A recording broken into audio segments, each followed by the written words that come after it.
I'm still no good. Well, I'm here.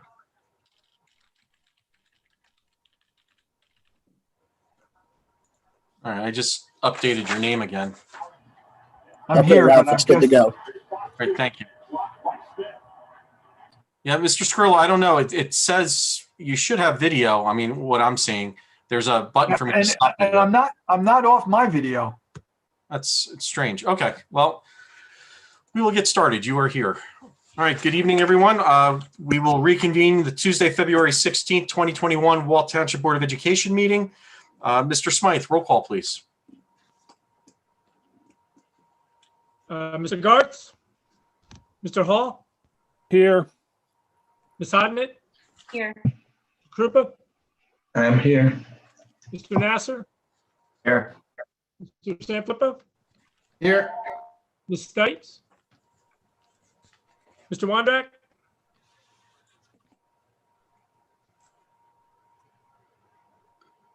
I'm here. If you called me, Mr. Smythe, I couldn't hear you. now I was asking for Mr. Wondrak, he's not here, and Mr. Adenizio. I am here. Thank you. Okay. This time we will go to our special presentation for our 2019-2020 audit. Mr. Holman, good evening. Hi, everyone. All right. I have a little presentation, if that's all right, if I could just share my screen. Yes, please. All right, perfect. Just give me 1 second. I should have that up.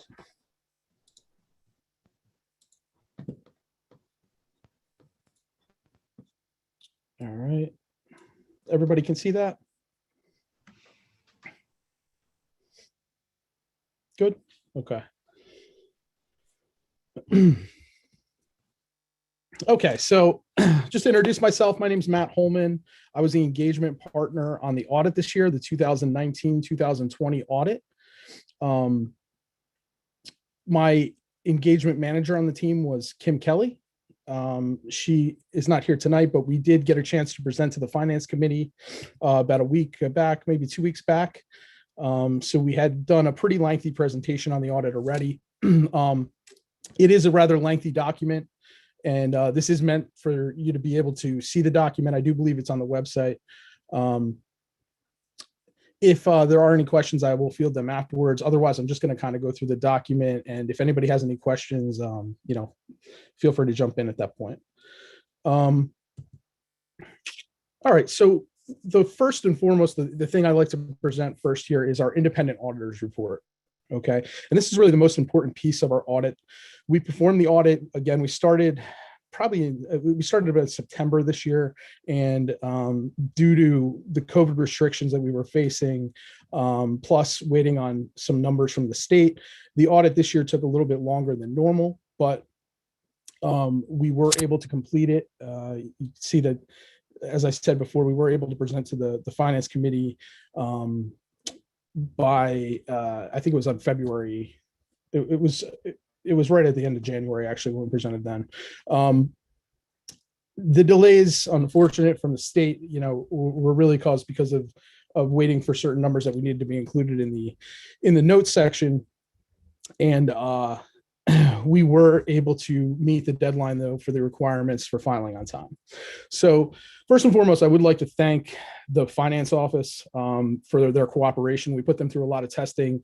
They had to provide us with much documentation and backup and support for everything that we asked. Some was done remotely. We were able to get into the district to be present for a good majority of our testing.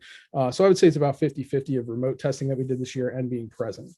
But again, a very challenging year. We'd really like to thank everybody for the cooperation and the work that it took to get this done.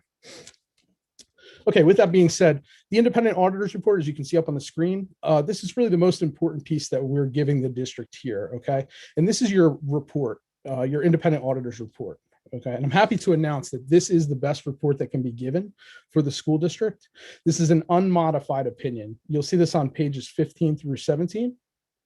And this just tells you here that our audit was conducted in accordance with generally accepted accounting principles in the United States of America and in accordance with government auditing standards. Okay. And again, as I said, the financials were fairly stated in all material respects, and that's what makes it an unmodified opinion. We had no need to modify the standard opinion language. So if we did come across anything that we felt we needed to explain or modify your opinion, this is the section where you would see that done. All right. So again, this is the best opinion that can be rendered. And when you compare yourself across the country to other school districts, this is really one of those points where the standardized language for an unmodified opinion is going to be the same across the board. Okay, the next thing you'll come to in the financial statements, you'll see the A exhibits, and I'm going to give you a pretty high level overview of the financials. And like I said, please let me know if there's any questions on that, but the A exhibits are really your first exhibits that are seen in your financial statements. There's 3 different presentations of the same financials on 3 different bases of accounting. Okay. The first basis that you see here is your government-wide financial presentation. All right. So this is on page 33 and 34 of the audit. This includes all of your long-term accruals. All right. So all of your capital assets, all of the long-term liabilities, your bonds payable, your capital leases payable, your unamortized bond premiums, everything under the sun is recorded in these A exhibits. Now, they give you, this isn't the exactly best presentation for the school district to use on a day-to-day basis. This really has everything in it, including your assets, you know, that would include all your school buildings and the debt that the district has taken on, plus liabilities that really are out of the control of the district and are carried out over 30-year periods, some passed down from the state level. So I do point it out because it is the first presentation, but as far as a day-to-day position of your fund balance or day-to-day activity, the budgetary basis of your financial presentation is a much better representation. All right, so you can see on page 33, though, that is where your A exhibit will be presented. And that fund balance that's presented on the bottom there, you will see a total net position of $9,899,634 with an unrestricted deficit of negative $24 million. And that's largely, as I said before, responsible because of the long-term liabilities that are being picked up on the district. So it's not uncommon for a district in the state of New Jersey to show a deficit in the manner that you're showing it here. All right, so moving on in the financial statements, we get to a better picture in your next presentation here, which I call the B exhibits, right? Your fund financial statements. This is that second presentation of the financial statements, and it's from pages 39 to 52 in your audit reports. Okay. In this presentation, you'll see a switch over to fund financial presentation.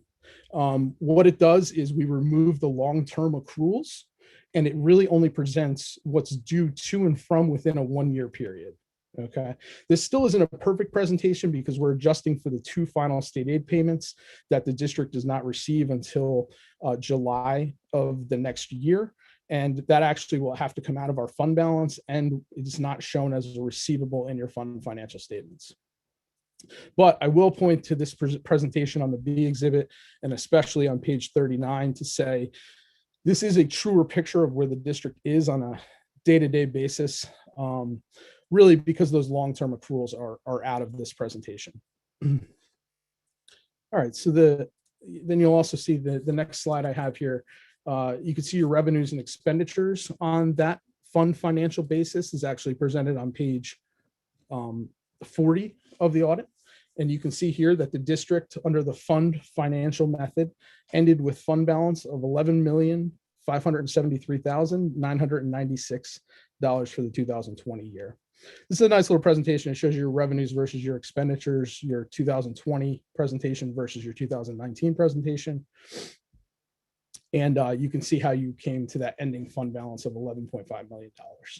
You can also see at the bottom, we showed that utilized in your subsequent years budget. So utilized to build the 2020-21 budget for the school district, we utilized $1.3 million of our own fund balance to balance that budget. All right. So of the 11.5 that's left, the 1.3 million has been used to balance that budget. You can see in 2019, there was 11.1 and there was $579,000 used to balance that budget. Okay, moving forward in the presentation, you'll actually see the exhibit B4 through B6, which are on pages 45 through 47 of the audit. This represents your enterprise funds. Okay, so here you will see a balance sheet, income statement, and cash flow statement presented on the food service, before and after care program, and your Chromebook program. So, as I said before, the balance sheets are on page 45, and the income statements are on page 46. I do like to look at the income statements, and just kind of shows you what kind of year that was there. The food service fund, you can see had a change in net position on page 46. We had a decrease of $207,000, bringing the total net position at the end of the year to $58,000. Right beside that, you can see for the before and after school programs, we had a decrease of $40,000, and that brings your total net position to $51,000 for the before and after school program. Then right next to that, you'll see that the Chromebooks program had a change in net position of $28,000, bringing it up to that $28,000 ending balance. Here's a slide that again, that just kind of summarizes what I exactly showed you there. You can see your operating revenues, your non-operating revenues, your total revenues for food service fund being 1.1 million, total operating expenses being the 1.3 million, showing the change in net position. Now, this is not necessarily alarming because we're seeing across the board for school districts that due to COVID and what has happened over the past year, food service funds across the board have been running at deficits. So it does make sense. I wouldn't see this as a trend in the wrong direction. And even in the subsequent work that we've done, we saw that the food service fund has again begun to trend in a positive direction. I think that your 2019 year is more of a benchmark than the outlier that you're seeing for the 2020 year here. Now, your before and after school program, again, this is a little bit of a summary of that. And you can see here, again, where we had the total revenues of $399, operating expenses of $440,000, showing a change in net position of $40,000 as a loss there, bringing your ending net position to $51,000. Now, this is more of a trend, I would say, for this particular enterprise fund that would need to keep an eye on and just for the future to make sure that this does not drop into a deficit position. We may need to consider either board contributions to keep it going or other sources of revenue to keep that going. Okay, your trust funds are the next exhibits that are presented, and you can see those on page 51 to 52. And these are B7 the exhibit B7 through B8. Okay. And this is your unemployment compensation trust, your scholarship fund, your agency fund. It is important to note with these that this is actually the last year of this presentation. Next year, GASB 84 for fiduciary activities will kick in, and these balances that you see presented in the B7 and B8 will actually be moved into different funds throughout the audit. So you will see a bit of a different presentation for that this year. Next year, this will be the last on that. Okay, right after that, you'll see the notes to the financials, which start on page 55 and run all the way through to page 92. All right, the notes are pretty lengthy. There's a lot of disclosures in here regarding the long-term liabilities, especially for the district, including the net pension liability, other post-employment benefit notes. They are quite lengthy, and I do recommend that you read through them at some point in time. But for our purposes tonight, I just wanted to let you know some of the bigger notes that were in there. Okay, the third financial statement presentation in this report is actually shown on page 97.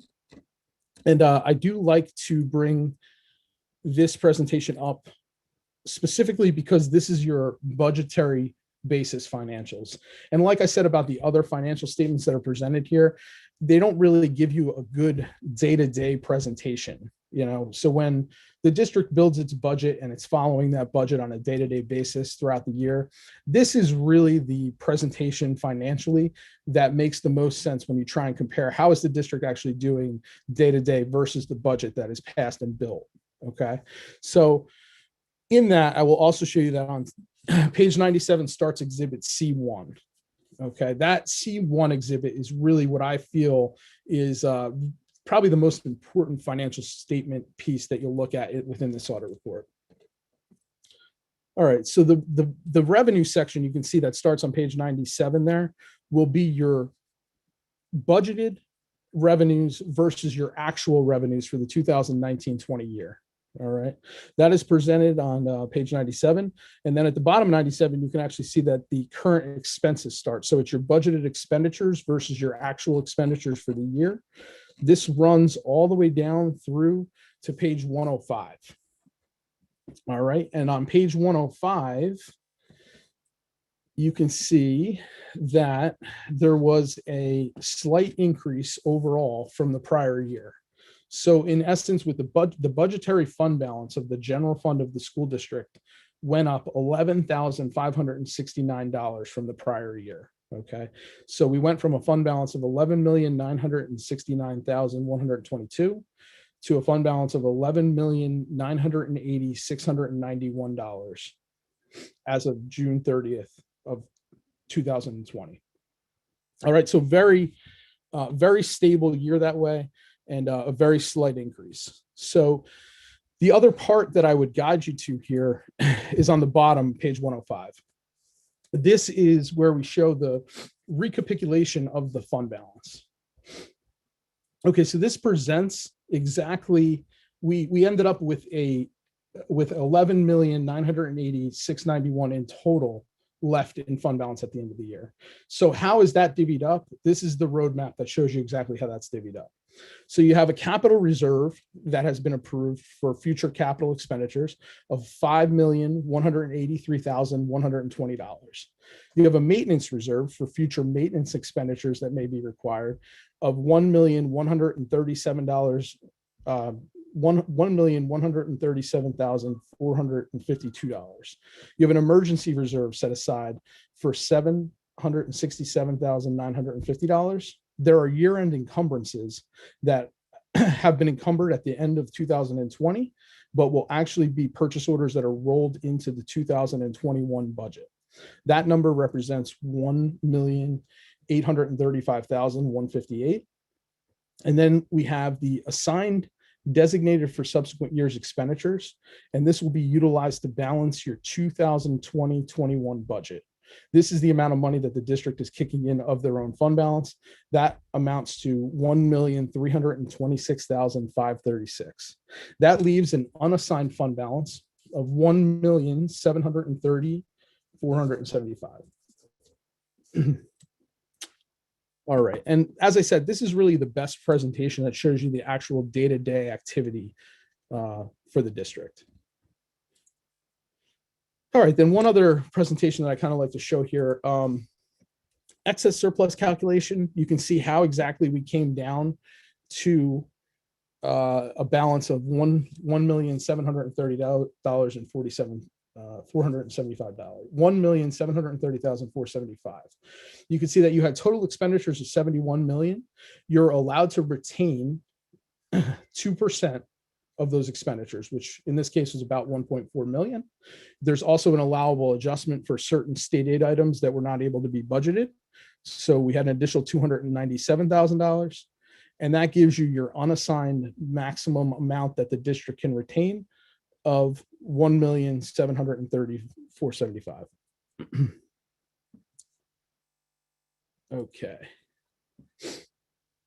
Okay, that brings us to really the second report that we are giving you as an auditor to the district. And this report is on page 197 through 198. And this is our opportunity to tell you if we had any material weaknesses or significant deficiencies that were identified during our testing as it relates to your internal control structure. So when we do our normal course of testing, this is our opportunity to look at your control structures that are in place to make sure that we don't see any weaknesses in your operations that way. And again, I'm happy to announce, and this is a very nice mark for the district, that you had no significant deficiencies or material weaknesses that we felt needed to be raised to this point to be included in this report. Okay, following that report, right behind it is your independent auditor's report on compliance and the report on internal control over compliance of your major programs. So anytime that a school district expends over $750,000 in state expenditures or $750,000 in federal expenditures, what kicks in for that district is a single audit. Okay, we actually had to perform a single audit for your federal programs and for your state programs in this case. And really, what is that? Ultimately, it's a deeper dive into a particular federal program. In this case, it was your special education cluster. And on the state side, it was the state aid public and the debt service aid that were tested for single audit purposes. All right. And again, I'm happy to say that this is an unmodified opinion that we're giving the school district. It's the best opinion that can be rendered. And this is saying that the school district has complied in all material respects with the types of compliance requirements that have a direct and material effect on each one of these programs that I listed here. Okay, and that really concludes the audit portion. I gave you the 3 independent reports that we're giving. And again, I'm happy to say that the district overall did really well. This was our first year performing the audit for the district. A lot of times when we come in, we're not sure what we're going to come into. But again, I'd just like to thank the business office for all their cooperation and their assistance throughout the audit process. It wasn't an easy one overall, but we did put the district through a lot of testing and they did a great job overall. So I'd just like to thank them, thank the board for the opportunity to perform the audit, and just open it up for any questions that might be there. Thank you. Do any board members have any questions at this time? Mr. President, I have a few. Yes, Mr. Hall. Yeah, Mr. Holman, thank you so much for that. That was pretty informative. Again, this document's like 200 pages. I kind of got my eyeballs all tired reading it the last couple of days. But I just wanted to just go over a couple of things that I think are important. One of the things that we talked about when we, is looking at the things to make sure that you looked at some hot topic issues, so much like the bidding process, the state contracts, the no bid contracts, the bids close to threshold, all the bidding type questions on whether or not we're performing them the way we're supposed to, and all that kind of stuff. So could you just, I got like 3 questions, Ralph. So if I could that would be my first one. If Mr. Holman could just talk a little bit about, the process, what you did there, and to give the board some a feeling that the bidding that is done by the district as a whole has been done accordance to all the applicable laws and regulations and accounting principles and so on. Sure, absolutely. Just to give you a little background on that before I answer it directly. When we perform our testing, we do a risk analysis, and that is really what we base our roadmap of our tests on. And a big part of our risk analysis for really all districts is the compliance items that you're speaking of. For the state of New Jersey, you have to deal with many different compliance purchasing regulations. It's a huge part of when we perform our planning meetings, what we discuss when we're going to look at the different expenditures of the school district.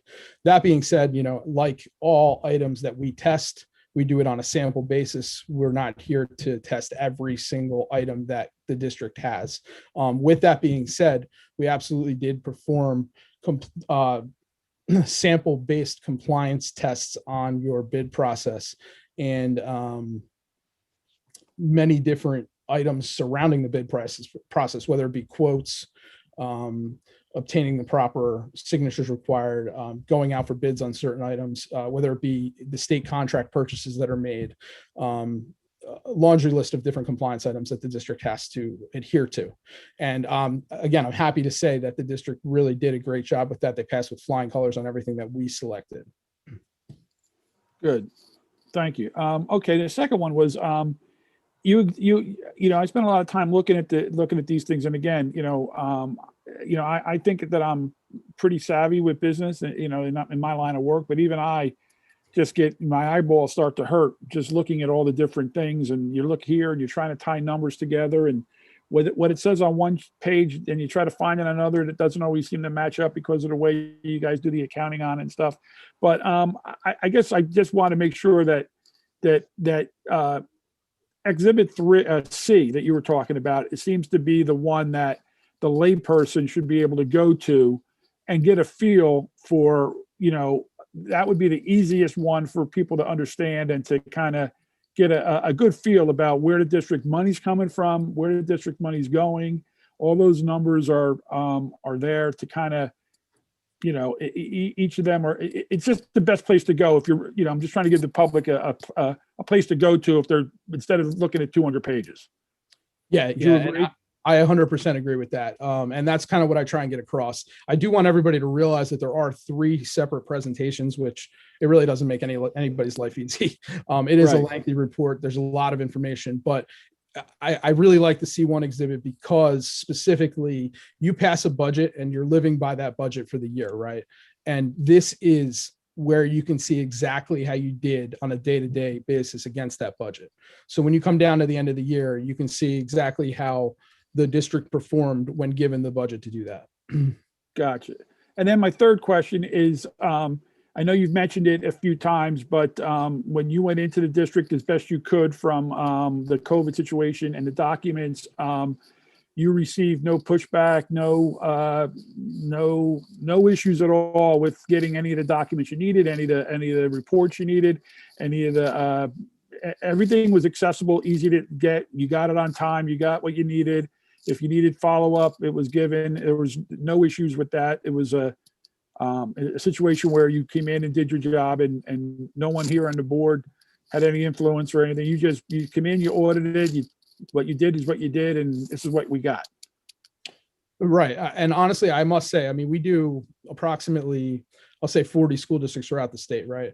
And Wall was actually one of the easiest to work with.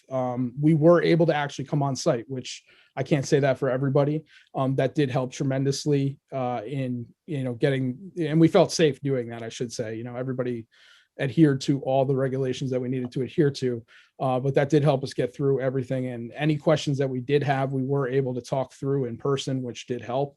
But again, like I said, we do a lot of our work remote as is. So yeah, I felt completely satisfied, and one of the best school districts that I dealt with through this process. I got to be honest on that. Yep. Great. Thank you so much, Mr. Holm. I appreciate your time to come and talk to us today. Mr. President, that's pretty much all I got. Thank you, Mr. Hall. Does anybody else have any other questions? Okay, seeing none from the board. Oh, go ahead, Mr.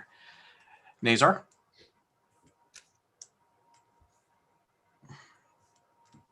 You're still on mute. Can you hear me now? Yes, we can. There we go. Thank you, Mr. Holman.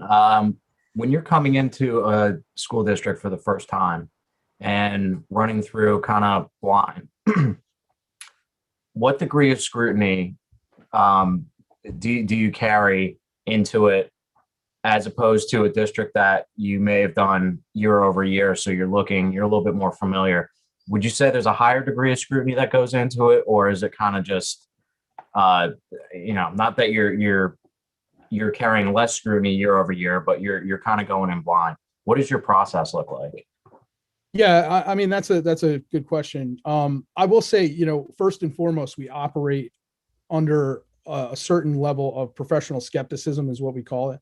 So, really, regardless of what situation I'm walking into, I'm going to have a certain level of that professional skepticism that's there to begin with. So when I go in, whether it's somebody that I've dealt with for a long period of time or whether it's a first year client, each one of those situations is going to present different risks, right?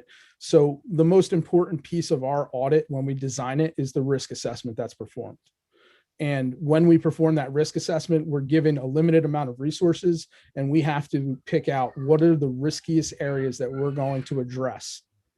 Now, that is something that we spend a lot of time on because it's very important. I wish we could look at every single item that the district has to assure you that nothing is going to be completely wrong. But you don't have the money to pay for that. I don't have the time to do it. We need to use the resources in the best manner possible, right? So that's what we do. We design a risk-based approach to the audit.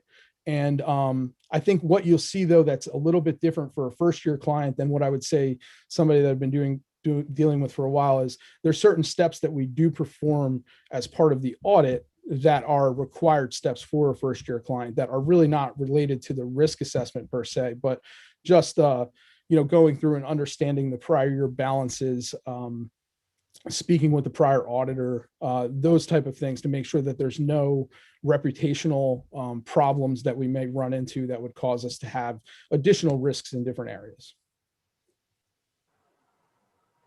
And I should say that, we did not really have that, going into this audit. It was, everybody had a very, everything checked out from when we performed that to begin our planning phase of the audit.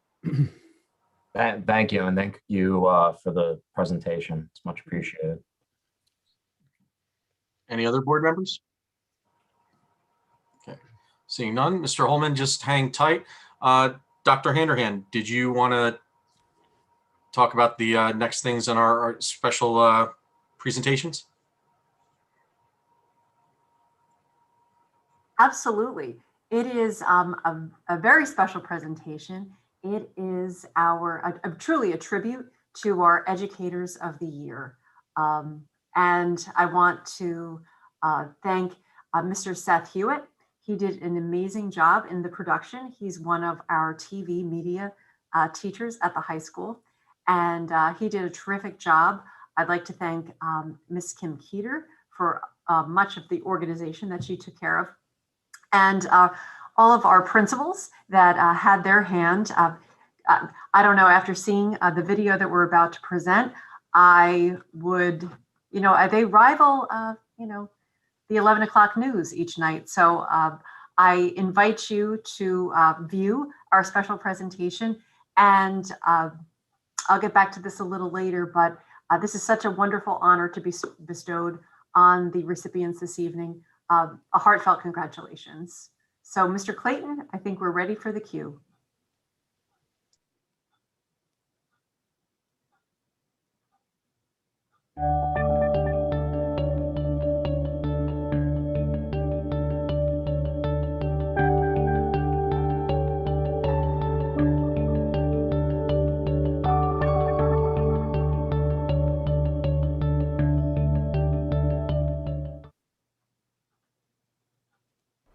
I am proud to announce that Wall High School selected Mrs. Dana Griggs as this year's Educational Services Professional of the Year. Caring, giving, respectful, accepting, and kind are just a few words that describe Mrs. Griggs.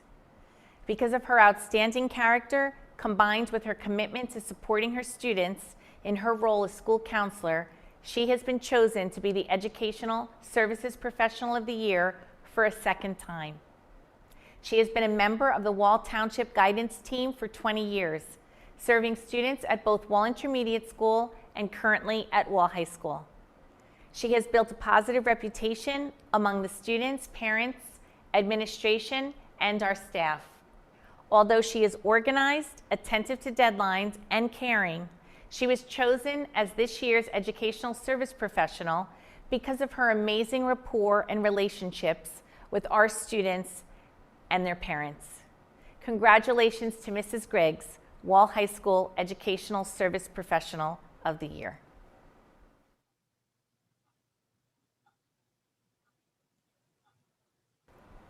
I am proud to announce that Wall High School selected Mr. Gene DeLucio as this year's Teacher of the Year.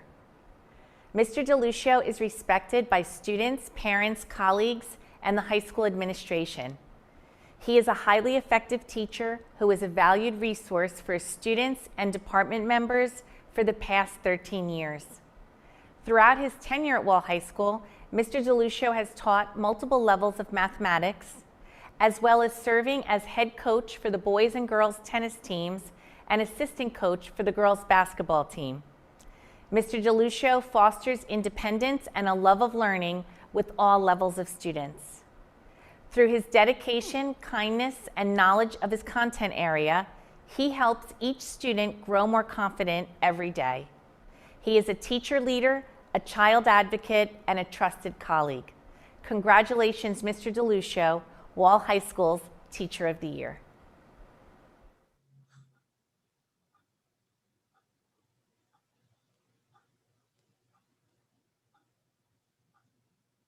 Nadine Wade is a school psychologist and active member of the Wall Intermediate School Child Study Team. She embodies the characteristics of compassion and empathy. Her kind and calm demeanor help our students to feel safe and at ease.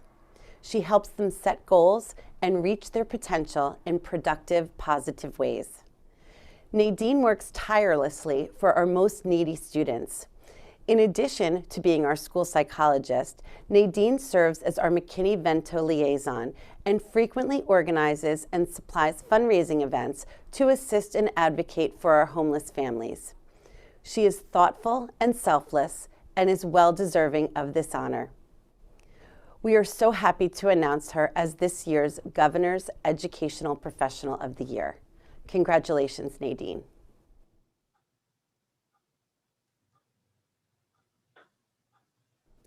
Nicole Morin teaches our multiply disabled students at Wall Intermediate School. She is a caring, kind, and steadfast in her commitment to consistent advocacy for her students. She works collaboratively with case managers, paraprofessionals, supervisors, and parents. Her lessons include life skills, social skills, sensory skills, and communication skills. While most of her students are nonverbal, they are fully communicative while in her classroom. She treats each of her students as if they were her own. She has become a part of each of their families, and their parents have come to rely on her for guidance and wisdom. We are so proud that our Wall Intermediate School family has chosen Mrs. Nicole Morin to be this year's Governor's Educator of the Year. Congratulations, Nicole.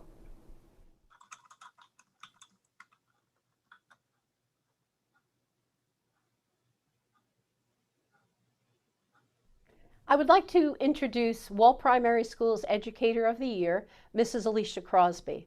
She is a talented veteran preschool teacher who is beloved by her colleagues, her students, and their parents. Her classroom is lively, language-rich, and developmentally appropriate. Her students learn to play cooperatively, learn basic readiness skills, and they learn to explore the world with curiosity and joy. For all of these reasons, we celebrate Mrs. Crosby and thank her for her rich contributions to her students and to our school community. Congratulations, Mrs. Crosby, on such a well-deserved honor.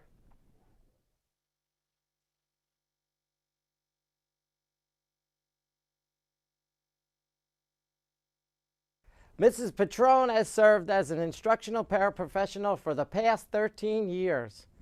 Enthusiastic, caring, a problem solver, and passion are characteristics that describe how she approaches her position. She truly has an incredible work ethic and supports her assigned students and strives for excellence in the classroom. She has assisted in organizing monthly thematic character education projects for our whole school. This includes responsibility, kindness, respect, peacefulness, and caring. Recently, she's organized mindful meditation and relaxation classes for our students and our staff. West Belmar School is honored to have Mrs. Patron recognized as the Educational Service Professional for the school year 2020 and 21. Congratulations, Mrs. Patron.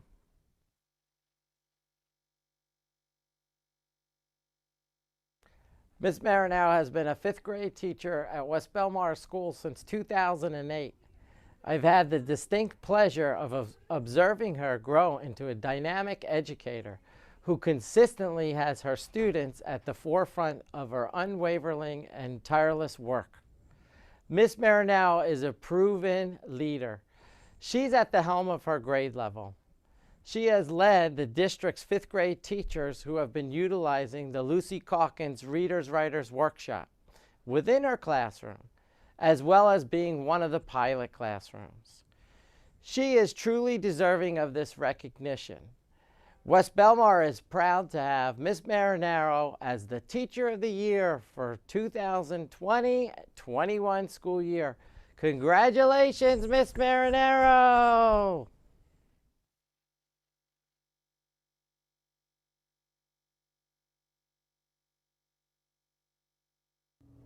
I am proud to present to you our Educational Support Person of the Year, Nurse Amanda Marshock. Mrs. Marshock exemplifies the professionalism one would come to expect from a healthcare professional. During her time at Old Mill School, she has become a valued resource and sounding board for both Wall Township School District matters and also the more personal student and staff issues that arise here. Mrs. Marshock knows the students, the staff, and our families and has become a trusted confidant.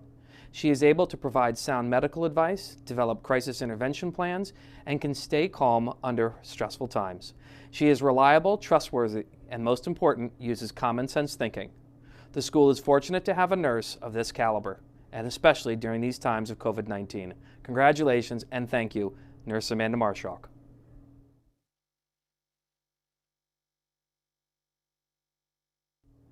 I am honored to present to you Old Mill School's Teacher of the Year, Mrs. Sharon Gill. I've had the privilege of working with Mrs. Gill over my 15 years as principal. To put it simply, she is an exceptional educator and one that comes along the way just every once in a while. From an instructional standpoint, Mrs. Gill possesses all the repertoire, habits, and patience needed to work with students who have special needs. She has been called upon many times here at Old Mill School to rise and meet the challenging situations. As a parent of a child with special needs, I measure someone's success by asking one question: would I put my son in that teacher's class? For her, the simple answer is, without a doubt, yes. Any parent that you ask about their child's interactions with her, they will undoubtedly tell you the same thing. Ask any staff member that has worked with her in this building, and they will say she's rock solid, she's dependable, she's knowledgeable, flexible, and most importantly, she loves teaching. Congratulations, Mrs. Gill.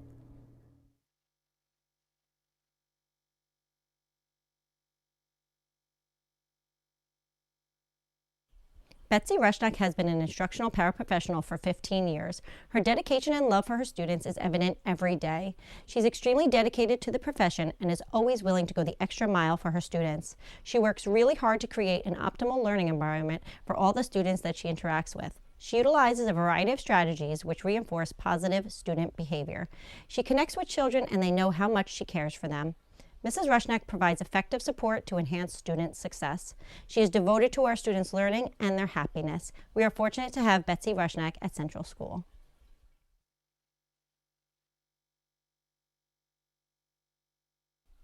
Christina Lapari is an exceptional second grade teacher at Central School. Her young learners feel supported, respected, and loved every day. She nurtures the social and emotional development of her students in her classroom and makes them feel like they are part of a special family. Her teaching encompasses research-based literacy and math strategies. She's a lifelong learner who is constantly reflecting and improving her craft. Her commitment to high standards for teaching and learning is evident on a daily basis. Mrs. Lapari's ability to meet the individual needs of every student in her class through amazing strategy groups and one-on-one conferences is extraordinary. Her passion for teaching and learning, her dedication to our students, and her leadership in literacy makes her an asset to our school. We are very fortunate to have Christina Lapari as our Teacher of the Year at Central School.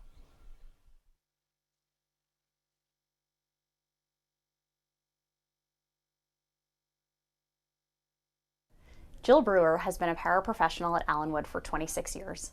During that time, she has fostered meaningful relationships with students and colleagues alike. There is no better way to honor Mrs. Brewer than to read some things colleagues and families have said about her. She is willing to jump on board with new ideas we throw her way. As we explore new behavioral strategies or collect data on students, she is organized and thorough. She always offers to help and plays an integral role in making behavioral strategies successful.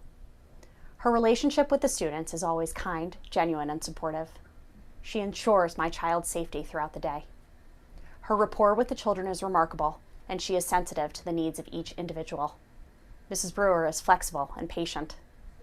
Children know that Mrs. Brewer has their best interests at heart, and they know she is there for them. She is truly an advocate for children.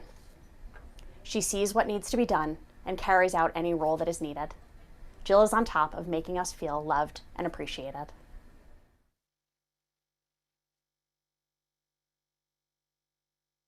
For more than a quarter of a century, Jennifer Salt has been teaching health and physical education to students in Wall Township. With experience at both the intermediate and elementary levels, Mrs. Salt is an expert in her field. Mrs. Salt designs and implements lessons that are engaging and fun. She uses any and all equipment to challenge students to be more fit. She also focuses on social and emotional wellness by incorporating mindfulness and yoga into her classes. During the holidays, Mrs. Salt plans and executes the Jubilee, an incredible event that excites students and staff. She decorates the halls with lights and positive messages about being generous of spirit. While health and PE are her focus, they are just a fraction of what Mrs. Salt does in a day. Mrs. Salt is the morning bus captain. Her role is to guide buses into the parking lot. However, Mrs. Salt makes this the best part of the day for students and staff. She might be in costume or handing out treats. She enthusiastically greets Allenwood students and their families, including furry friends. Regardless of the weather, she is always positive and eager to start the day. Mrs. Salt is a trusted colleague, a generous friend, and a proud educator.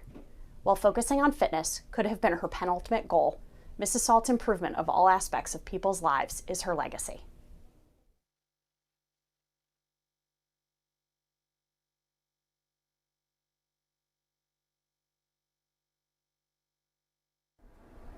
Christine Skellinger is a second grade teacher at Allenwood School. With 19 years of experience at the elementary school level, she is a highly effective educator who is both innovative and engaging. Mrs. Skellinger is always the natural choice to pilot new programs at the second grade level. She seamlessly adapted to Reader's Workshop and willingly coached colleagues on the implementation of the program.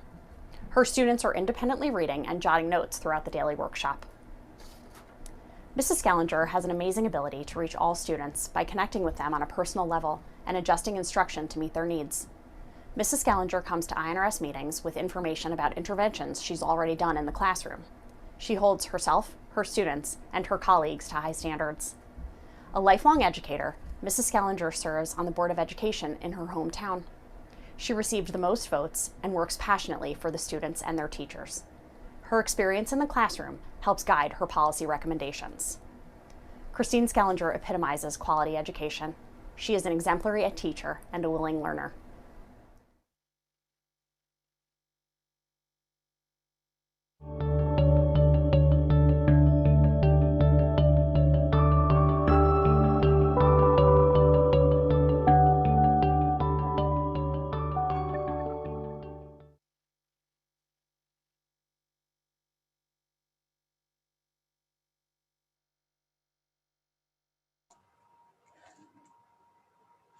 Congratulations to all the professionals in the district. What an incredible awards they received.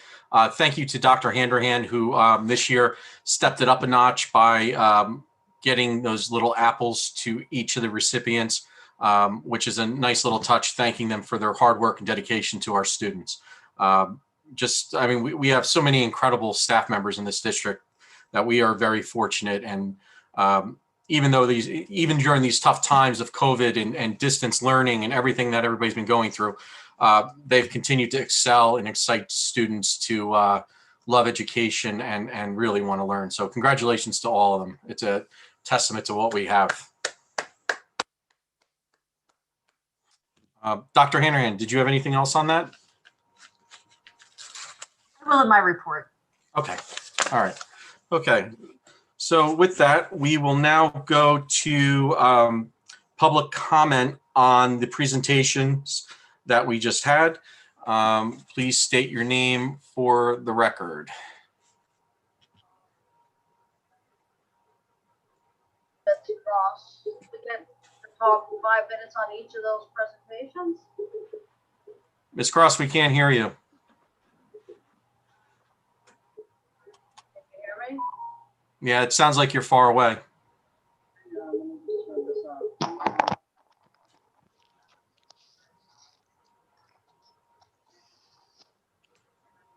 Hang on. Is that better? Yes. Okay. Do we get 5 minutes separate on the teachers versus the auditor? It's 5 minutes for special presentations. Okay. Nice to put a face to the name of the teachers. I wish it was separate, but it is not. Matt Holman, I just want to let you know, thank you for your presentation. I just want to let you know that nothing that you provided tonight was actually shared with us. So what I'm hoping can happen is next month you can come back in March so we can digest this. I'm glad that Mr. Hall had a few days to look at it, but I did ask on Friday and nothing was posted until 4:53 today. So it's way too much to look through this. Quickly, I'm just going to go over a few things and I'm hoping you can answer. For 2020, and you know, the year ending 2020, I noticed the operating expenditures went down $12,164,166. Can you go over how did it go down so much? We were paying $24,160 a pupil. Now we're down to $20,778 a pupil. It went down 14%. Every other year it went up, the operating expenditures. So can you break out the 12 million? Interest on investments. This is something that I've been bringing up for years now. Could you let me know, did you think it was odd that Wall didn't make any interest in 14, 15, and 16, and they only made $7,995.17? And then 18, 19, finally, now we're making money. One of the things I've asked to have looked at is Mr. Smythe changed banks, and he changed to TD Bank. And we were not paying bank fees, and he switched to TD Bank and paid enormous bank fees. So this is why we weren't making any interest with $15-20 million in the bank. It didn't make any sense. And I have a disc of all the payments, and I'd like you to look at them. All right, Ms. Cross, do you have anything on this presentation? Yes, I'd like to know if he thinks that's odd that we weren't making interest with $15 and $20 million. Ms. Cross, that doesn't have anything to do with this presentation. Sure it does. Okay. This is his first year doing it. I want to know things that stood out to him that didn't make sense. And that must have really jumped out to him. And I want him to explain how we went down $12 million. Student count in Wall's down 20%, but our tax basis is up 18%. We're now a student ratio of 1 teacher for 6 students. I'm wondering if you think that's, much lower than some of your other school districts. Because it really jumps out. I am very surprised about your random sample, and I'd like to, if you could tell us how did you pick this random sample? Because I've asked for the auditor last year and this year to specifically look at the bidding with the Central School trailers. All right, Ms. Cross, that has nothing to do with this audit. Okay. I'm talking now, Mr. Adenizio. No, Ms. Cross, this is a Wall Township Board of Education meeting. It's about the presentation that just happened. So if you're not going to follow the rule. I'm going to email Mr. Holman. I'm going to email him these issues on the Central School trailers with bidding and quotes. Ms. Cross, you're not going to email one of our professionals. Yes, I will. I did email the Attorney General, and things that were violated were New Jersey Public School Contracts Law, New Jersey Administrative Code, and their Wall Township owned Board of Ed policy. And it specifically had to do with the Central School trailers. All right, Ms. Cross, you're not talking about this audit. So, Ms. Cross, I'm going to ask you one last time. Do you have anything on this audit? If not, your time is up. So I'd like you to go over how you did your random sample. Incoming tuition was way up. It's over $1 million. I think revenue was off by $345,000 this year. Quick calculation. Just wondering if you think that's is that what you normally see? One thing that jumps out on me in C2, salary of teachers, you transferred out $1 million. Maybe if Mr. Smythe or somebody, the auditor, can let us know. That's just a lot of money to transfer out. You budgeted $1.2 million and you transferred out $1 million. That's all right, on thank you, Ms. Cross. Your time is up. 106. Okay, is there anybody else for comments on the budget or on the audit? Okay, seeing none, we will close the public portion. Mr. Holman, there were many things said that I believe don't necessarily pertain to this audit. Was there anything that jumped out at you that kind of ties into the audit that you have an answer for or you could get back to us with? Yeah, sure.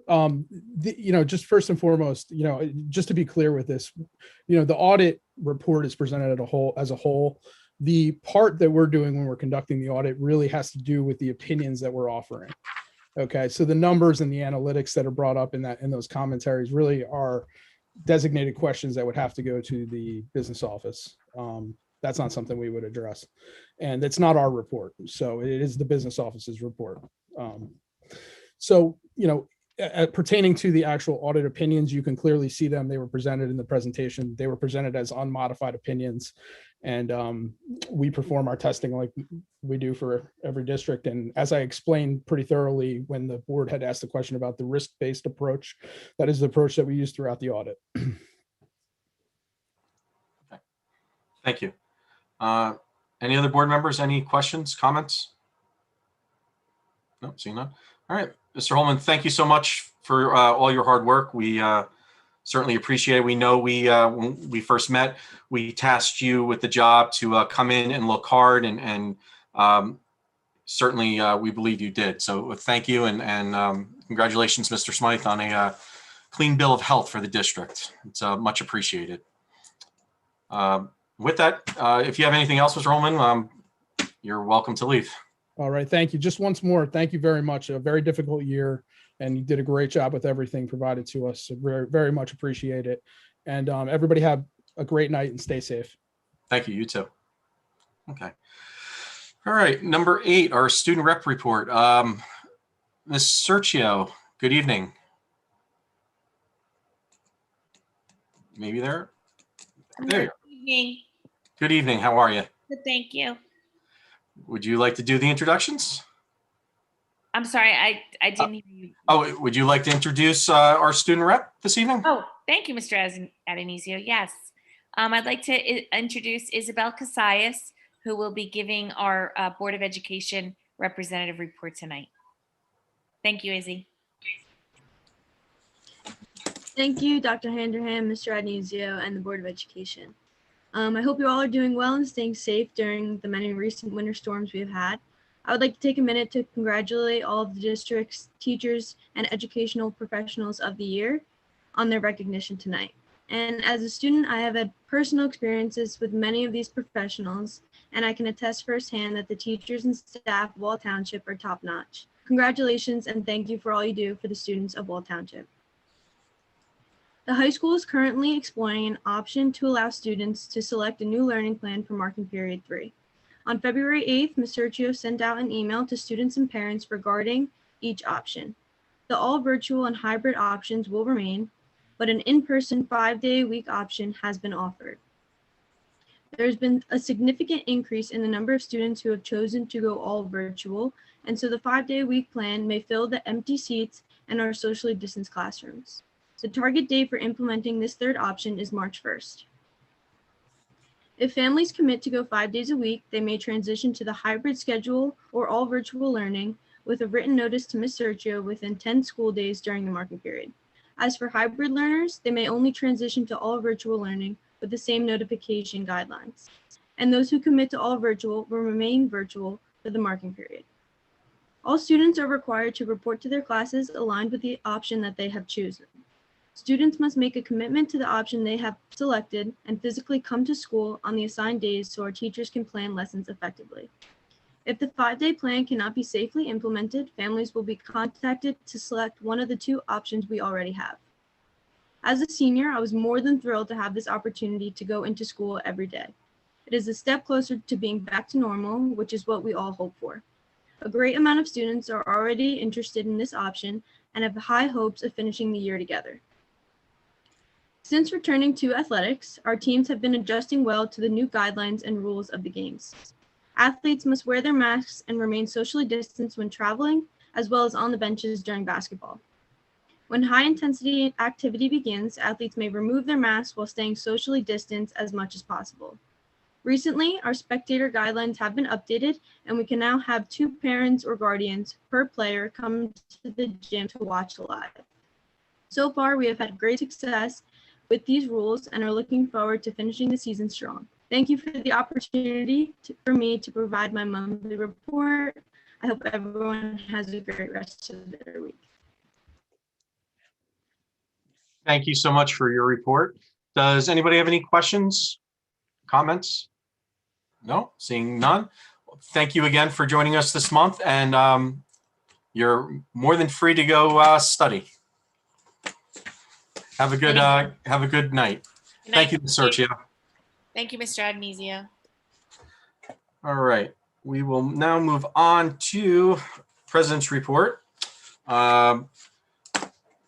So we have the students of the month for grade 9, Maxim Lin, grade 10, Thomas Fury, 11, Amelia Rizzi, and grade 12, Elizabeth Miller. Knights of the week, we have Chrysanza Betts, Rowan Malif for grade 11, grade 10, Nicole Subilia, and grade 11, Jackson Adam. Congratulations to all those students. Certainly a lot of hard work goes into achieving that. Also want to let everyone know I received this from our food service director, Sandy Bologna, about one of our longtime employees who recently just passed. This is what food service said about her. Rose Joyce, better known to everyone as Rosie Cakes, has been a district employee in food service department for over 20 years.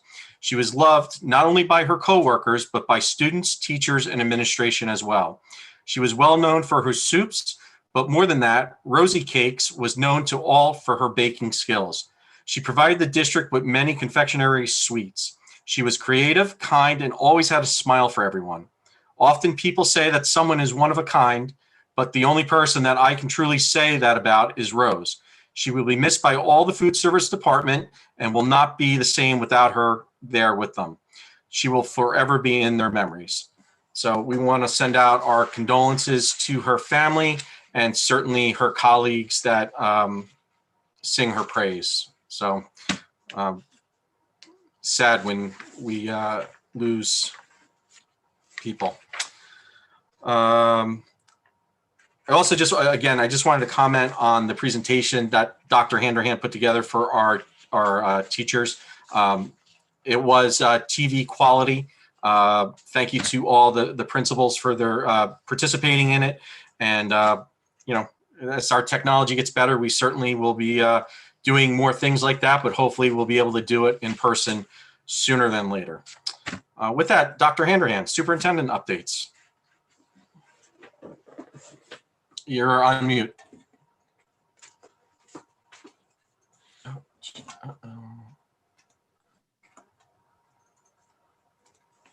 Okay, thank you so much.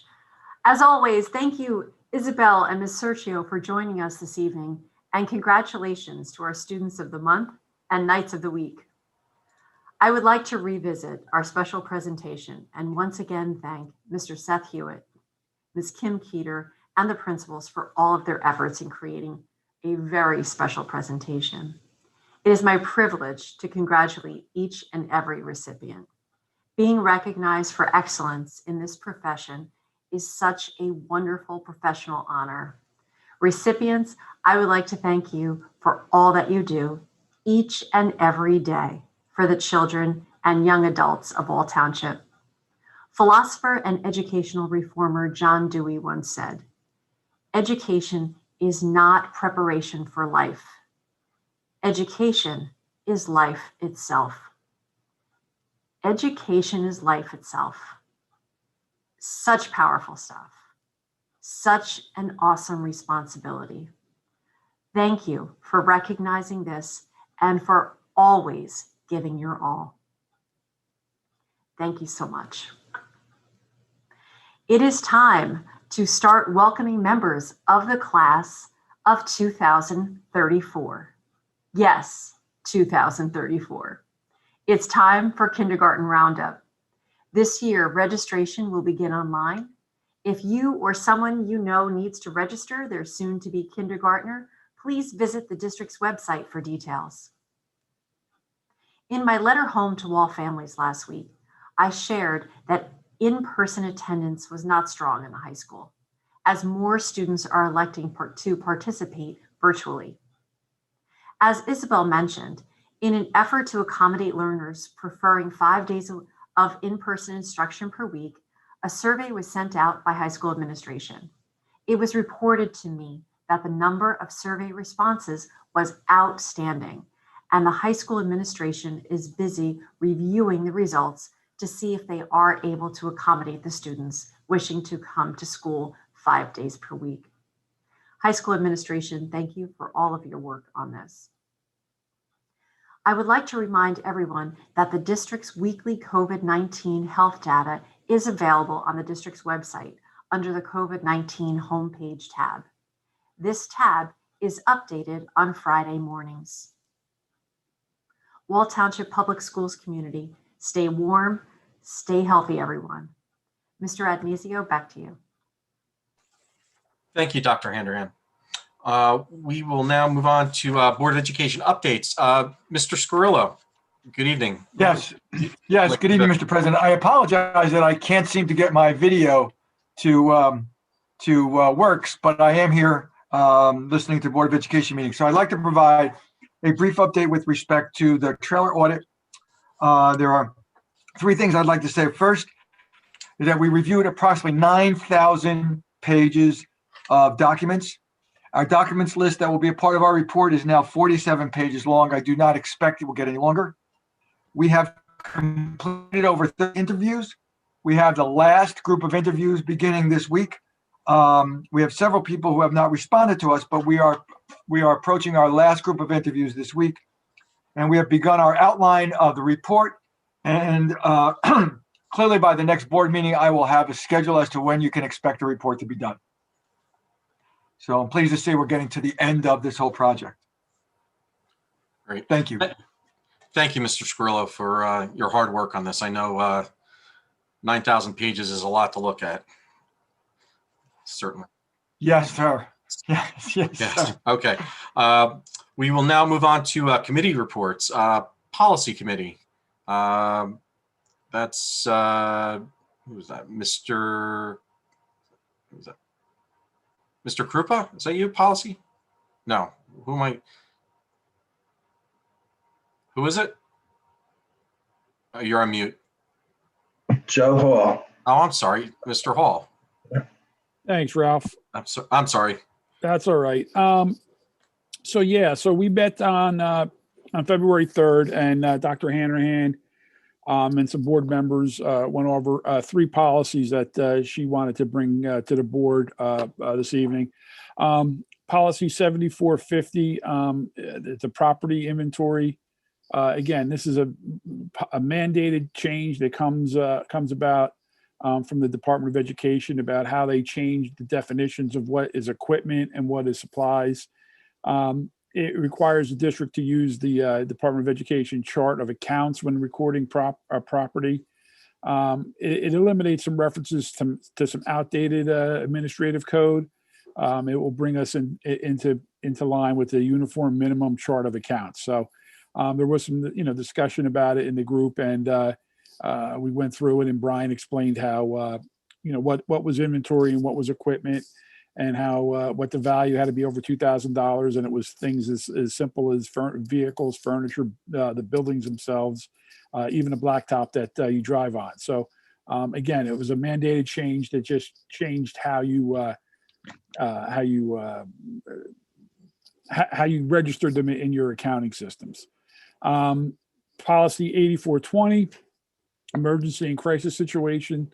Again, another mandated change that the state put through via law that requires the district to ensure that people that are employed in the district in a substitute capacity are provided with the same information and training that the school district provides to the regular people on their practices and procedures on school safety and security. This revision requires a substitute employee to be trained on school security drills, evacuation procedures, emergency responses, and those types of things. Again, Dr. Hanrahan was explaining that, it's a little bit more of a challenge on this particular one because substitute teachers by nature substitute in different buildings. So what you learn in, say, West Belmar may not always be exactly the way that is done in Old Mill and so on.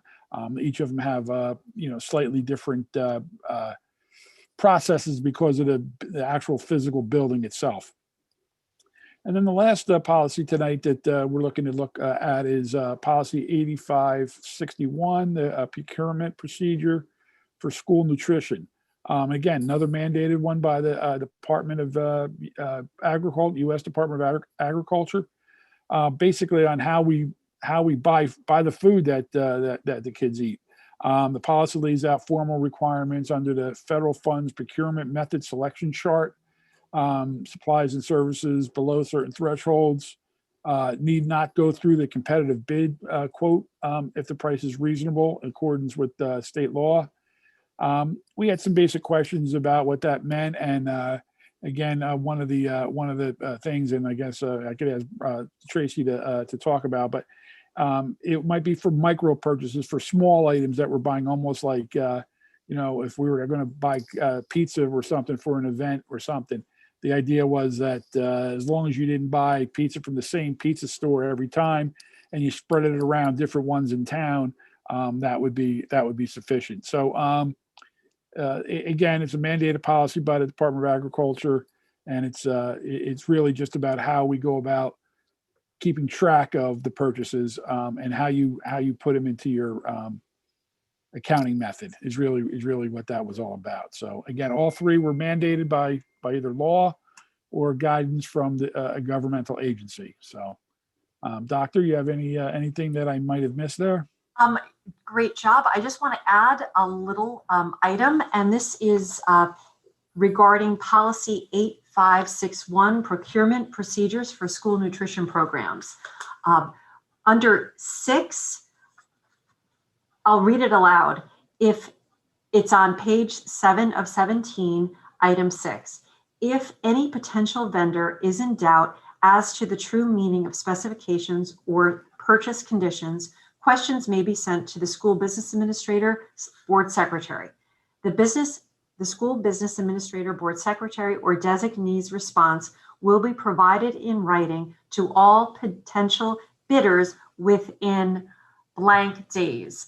I want to draw everyone's attention. I did some research with respect to some of the other schools that use the Strauss-Esme policy, and in discussions with Mr. Smythe, it was determined that 5 days is a reasonable amount of time. Strauss-Esme indicated that it was up to the school district to identify through policy the appropriate number of times for their number of days for their school district.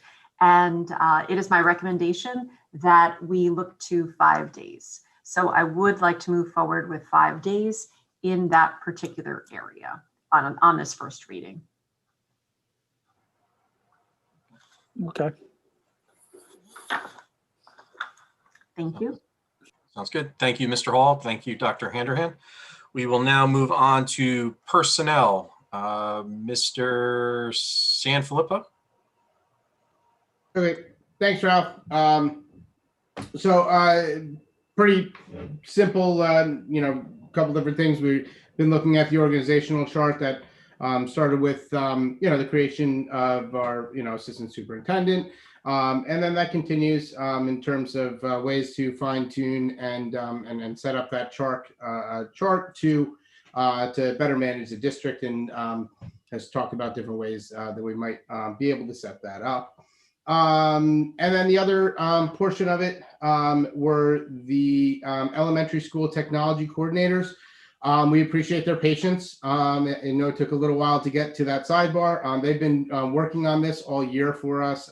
We greatly appreciate that, especially in the current climate that we're in. So we thank them for their patience, and we got that situated for I guess vote today, and that was what we had going on. Thank you, Mr. Sanfilippo. Curriculum and instruction, Mr. Krupa. Can you hear me? Yes, we can. Oh, okay. I wasn't muted. Sorry about that. Unfortunately, I was not present at the meeting. I was feeling under the weather. that day. And so Dr. Rondo, who is our acting superintendent of curriculum and instruction, she's going to speak to the items that are on the agenda. And then if any of the committee members have something to add, please do. Thank you, Mr. Sanfilippo, for helping with the minutes. Thank you, Mr. Krupa. Dr. Rando, good evening. You're on mute.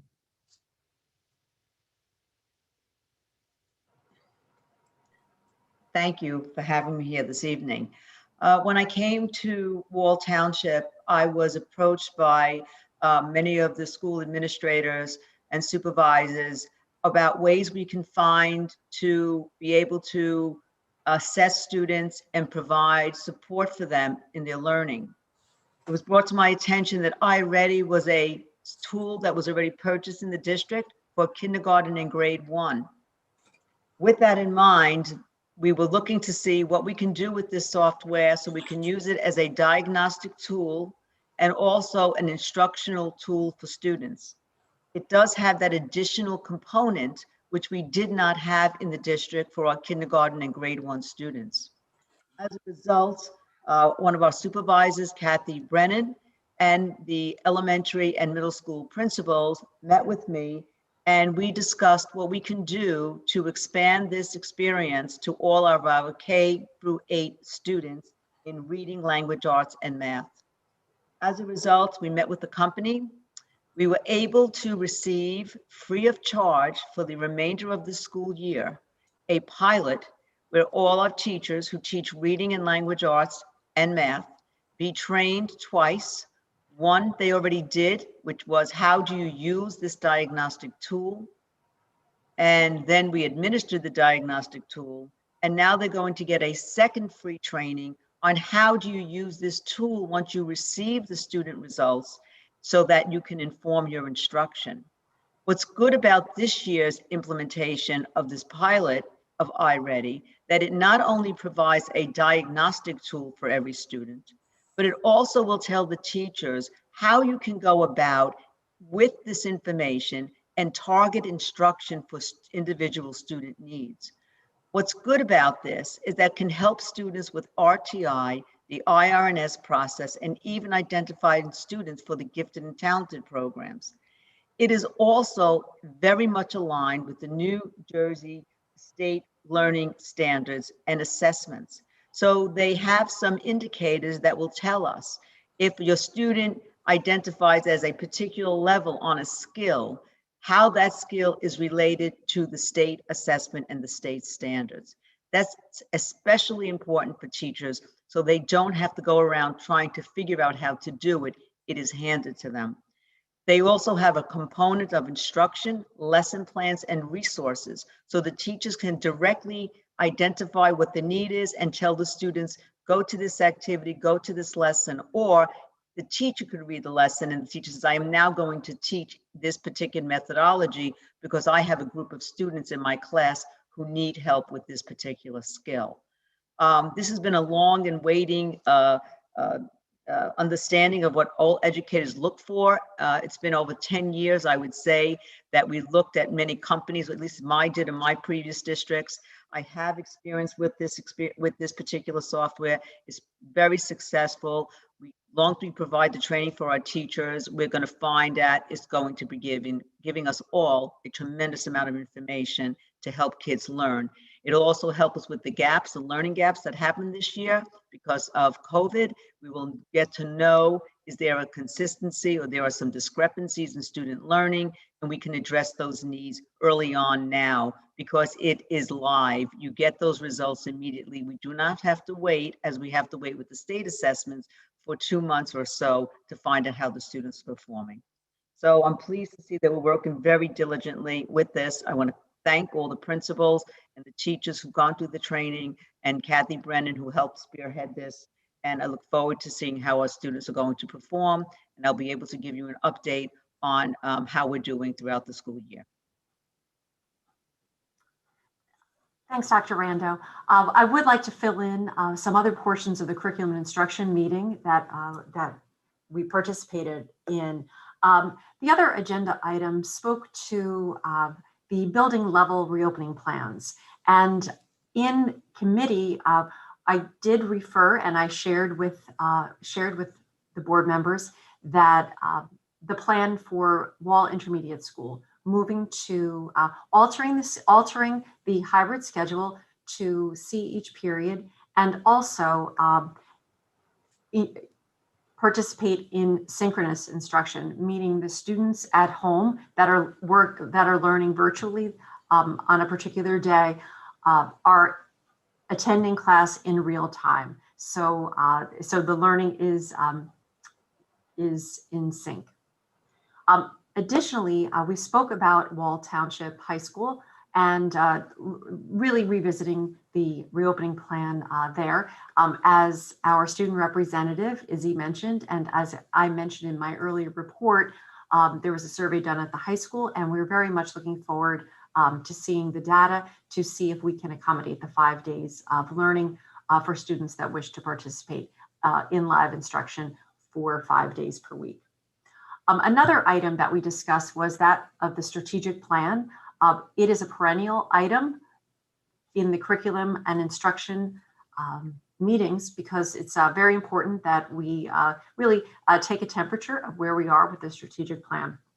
This particular month, I really wanted to really have a conversation that our strategic plan that was developed in 2017, that was very much pre-COVID. Right now, our world arguably is it's very different. And my thought is that the committee begin the conversation, that we look at the strategic plan with a post-COVID lens, where we can look to see, are there any tweaks to the plans? Do we need to refresh the plan because our circumstances are very different now than they were in 2017. So that more to come on that. That was a discussion item. And additionally, we've been discussing the Monmouth County Arts High School and Arts Middle School programs. And currently, I've been trying to gather some facts from other school districts. And these school districts, the information that I'm looking for is, our school districts funding, providing the students with tax dollars to attend these programs. If they are, how much? Is transportation provided? And I've asked superintendents to complete this information for me, and I hope to be able to provide some banded responses to the questions that I asked regarding this particular program. And the other agenda item we actually didn't discuss because we ran out of time, and that would have been the reorganization discussion, which we will focus on the next time we meet. So thank you very much. Mr. President? Yes, Mr. Krupa. Just as a coincidence, the iReady program was in the co-star for a neighboring district, Brielle, a few weeks ago, which specific mention that they were going to use it for gaps analysis. So I did hear Dr. Rando say that this would be part of that process for us too, as well as informing instruction in a live manner and for the teachers currently. So that's good. And the reason I mention that is because, we're source of happiness or unhappiness sometimes is comparison. For neighboring districts like Brielle was doing it, and I think that's good for us, and I'm sure that the professionals here could tell you where else it's being used. But I mention it because we do see the emails from the public, and I know there's a lot of you on tonight with your concerns about that, and so we continue to address that, whether it's in this committee or amongst ourselves, just informing each other. Related to that is also a concern that was mentioned, not just about gaps analysis, but about testing, state testing. And there were several of us, 3 of us, that went to the NJ SBA county meeting, and I'm one of the reps. It's already been in the papers, but in case you haven't heard, they've kind of pushed that decision on what the testing is going to be and look like till April. It just keeps moving. That doesn't give us a clear, exact picture, but it's on their radar, meaning the state. And just so the public that's listening knows, and you're my neighbors and friends, it's a mixed bag. Some of you are saying no testing, and some of you are saying yes testing. So, it's interesting that you come from your perspective, but others come from their perspective. And I talk as a former educator, it is a source of pressure, and it is a source of time. Somebody who's just a time suck on instruction and, real day-to-day learning for the students, because you have to often with the high stakes testing, arrange a special schedule. So, I'm sure that the administrators are going to be discussing that as more clarity comes from the state on that. And also graduation, as you know, a variety for seniors in high school has a variety of ways to be approved and calculated at the local school district. But that decision was made that there was going to be flexibility there. I don't know if Dr. Handerhan or Dr. Rondo want to correct me or clarify anything that maybe I didn't make clear.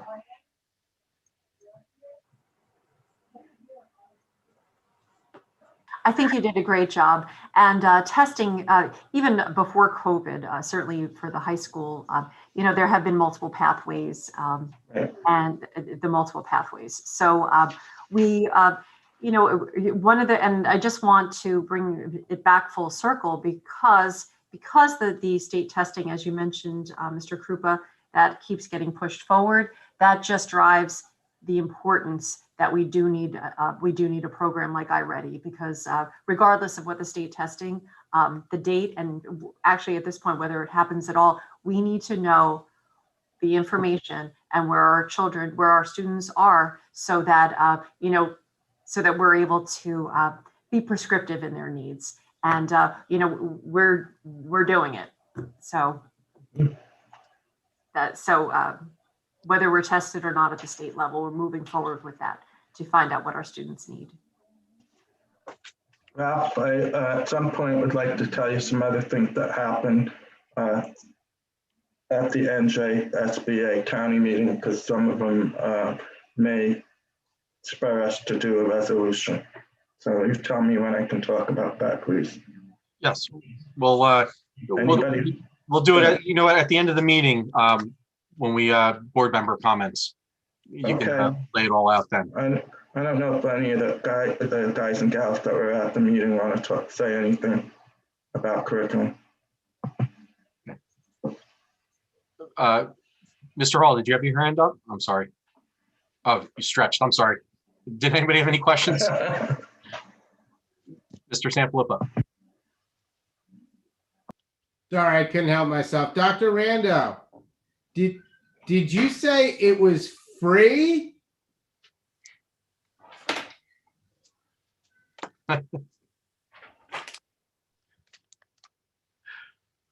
Free is good.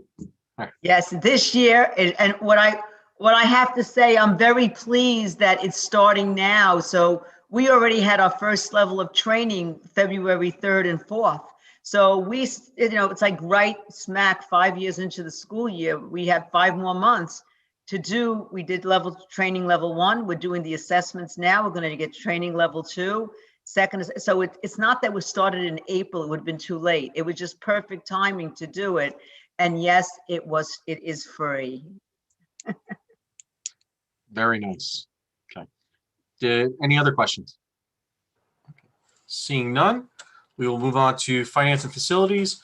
Mr. Nazar, did you want to touch on anything in that report for Mr. Gartz?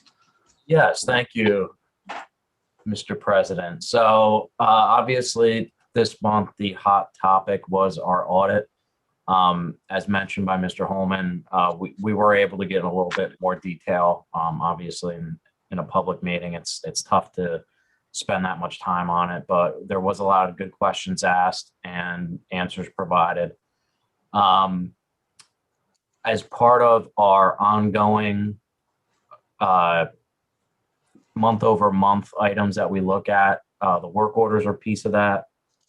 We look at our enterprise accounts, our attorney invoices, and our budget year to date, just to see how some of the decisions that are coming out are affecting us, especially right now during COVID, with us flying by the seat of our pants more often than sometimes we're comfortable with, but we're in good shape. After that, we discussed our nursing custodial staffing updates. If you recall, we decided to hire more because we needed them, and that's something that the district is still working its way through. Next item, the maintenance vehicle replacement. If you recall, we lost a vehicle, and I believe part of the discussion was around that and possible future needs for other vehicles or pieces of equipment to maintain our facilities. The communication system upgrade, I'll let Brian get into this in detail, but the discussion around that, we rejected the last bid because it came in above the threshold that we had set for ourselves. So moving forward, our decision was whether or not to rebid or to go under contract with a vendor that is able to provide the equipment under that cooperative or state contract. If there are any questions, I'll let Brian dig into that one. A new item that popped up was varsity baseball field maintenance. This is a normal type project. Every 5 to 7 years, baseball fields need to be rebuilt. The infield mix sometimes gets compacted and water starts pooling. The pitcher's mound has clay bricks that are underneath of it. Same thing around the batter's boxes. And from years of adding new mix and screening it, I'm sure you guys have seen the little 3-wheel thing driving around with a bunch of chains on the back. What'll happen is there's a lip that starts to form between the end of the infield and the beginning of the outfield. And what happens is if there's a ground ball, it'll catch that lip and pop up and oftentimes pop people in the face, which makes this a safety issue as well as an ongoing maintenance issue. So it's time to get that done. And there were quotes provided, and we decided that that's probably an item we need to move forward on before the season starts, hopefully. Similar to the other committees, we talked about the org structure, not in as much detail, obviously, because it's kind of outside of our realm, but it was part of the discussion. And the last two items, next year's budget, we're looking at the calendar and what the next few weeks are going to look like for us in our planning. And of course, long range facilities plan, debt service management is looking long term. What's that plan going to look like over the next 5-10 years? So, Mr. President, that is my report. If there's any questions, please ask. Thank you. Did anybody have any questions on that? No. Okay. Seeing none, we will move on to item number 13, public comment on agenda items. This is just on the agenda items that we've just gone over. So if you're going to speak, please let us know what item you are referencing.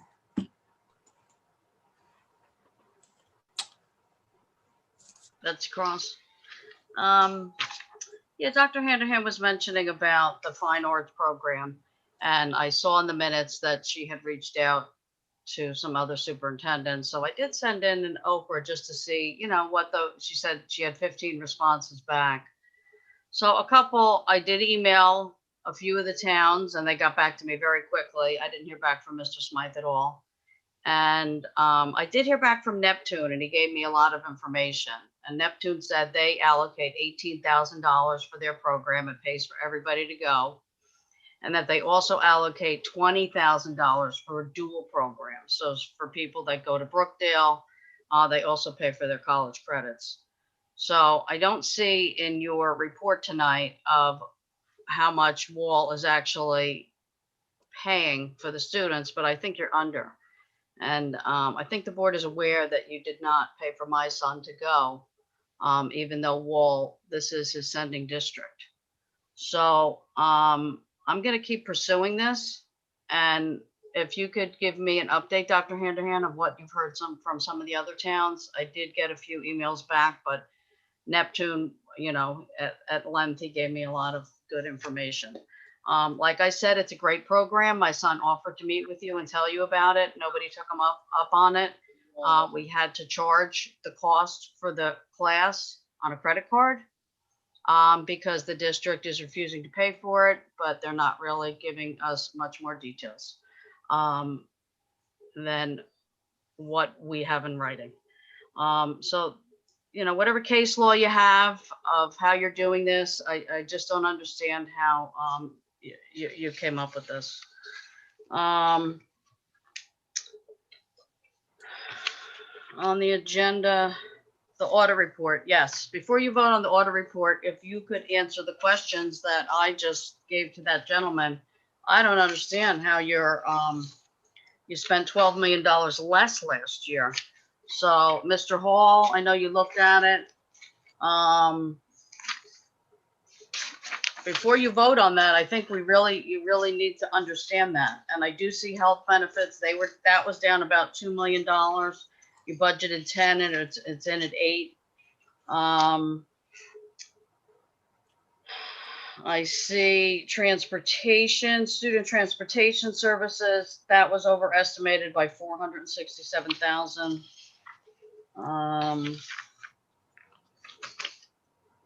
Yeah, I just see that was a big one. That transfer salaries that got transferred of $1 million.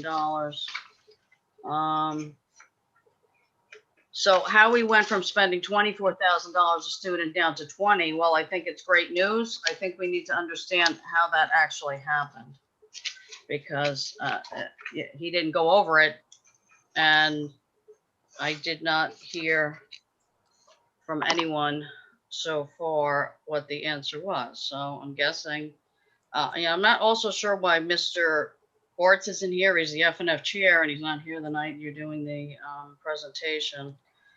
And Ms. Stites, so if people have excused absences. But yeah, your operating expenditures went from last year, $80,962,000 to this year, $68,798,000.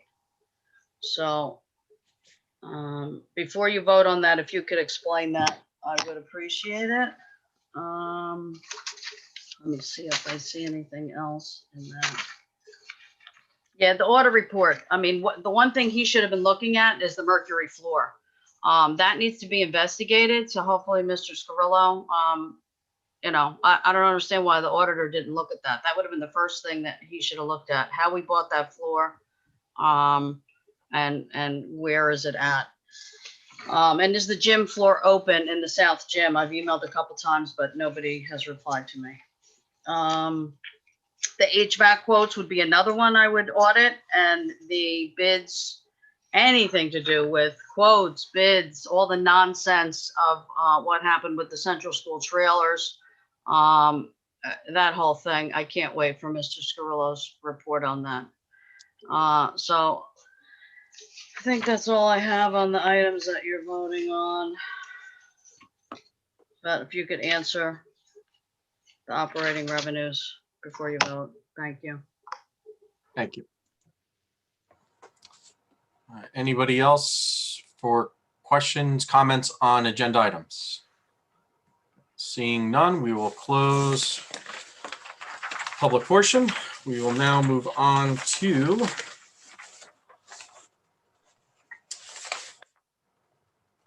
number 14. Could I have a motion for approval of the secretary minutes from the reorg meeting of January 5th, 2021, executive session, January 19th, 2021, and the board meeting of January 19th, 2021. Could I have a motion on that? I'll make that motion. Motion by Mr. Wondrak. Could I have a second? I'll second. Second by Mr. Nazar. Any questions, comments? Seeing none, Mr. Smythe, roll call, please. Sorry, Mr. Gart's not here. Mr. Hall, Yes. Ms. Hodnett, Yes. Mr. Krupa, Yes. Mr. Nasser, Yes. Mr. Sanfilippo, Yes. Mr. Wondrak, Yes. Mr. Adenizio. Yes. Thank you. New business 15. Could I have a motion for the following policies? 3450 for first reading, 8420 for first reading, and 8561 for first reading. Could I have a motion? I'll make that motion. Motion by Mr. Hall. Could I have a second? I'll second. Second by Mrs. Hodnett. At this time, we will open up public hearing on it, public comment. Okay, seeing none, we'll close public comment. Any questions, comments from the board? No, seeing none, Mr. Smythe, roll call, please. Ms. Hodnett, Yes. Mr. Krupa, Yes. Mr. Nasser, Yes. Mr. Sanfilippo, Yes. Mr. Wondrak, Yes. Mr. Hall, Yes. and Mr. Adenizio. Yes. Okay, we don't have any second readings this month. We move on to number 16, Board of Education report. Could I have a motion on number 16A and B? I'll make that motion. Motion by Mr. Nazar. Could I have a second? I'll second. Second by Mr. Sanfilippo. Any questions, comments? Seeing none, Mr. Smythe, roll call, please. Mr. Krupa, Yes. Mr. Nasser, Yes. Mr. Sanfilippo, Yes. Mr. Wondrak, Yes. Mr. Hall, Yes. Ms. Hodnett, Yes. and Mr. Adenizio. Yes. Number 17, Superintendent's report. Dr. Handerhan. I would like to make a motion by consent agenda for items A through H. Could we have a motion on that? I'll make the motion. Motion by Mr. Sanfilippo. Could you second? I'll second it. Second by Mr. Wondrak. Any questions, comments? Seeing none, Mr. Smythe, roll call, please. Mr. Nasser, Yes. Mr. Sanfilippo, Yes. Mr. Wondrak, Yes. Mr. Hall, Yes. Ms. Hodnett, Yes. Mr. Krupa, Yes. and Mr. Adenizio. Yes. Number 18, Business Office, Mr. Smythe. Request a motion to approve items 18A through F by consent agenda. Could we have a motion? I'll make the motion. Motion, Mr. Wondrak. Could we have a second? I'll second. Second by Mr. Nazar. Any questions, comments? Seeing none, Mr. Smythe, roll call, please. Mr. Sanfilippo, Yes. Mr. Wondrak, Yes. Mr. Hall, Yes. Ms. Hodnett, Yes. Mr. Krupa, Yes. Mr. Nasser, Yes. and Mr. Adenizio. Yes. All right. Go number 20, public comment on any Board of Education issues.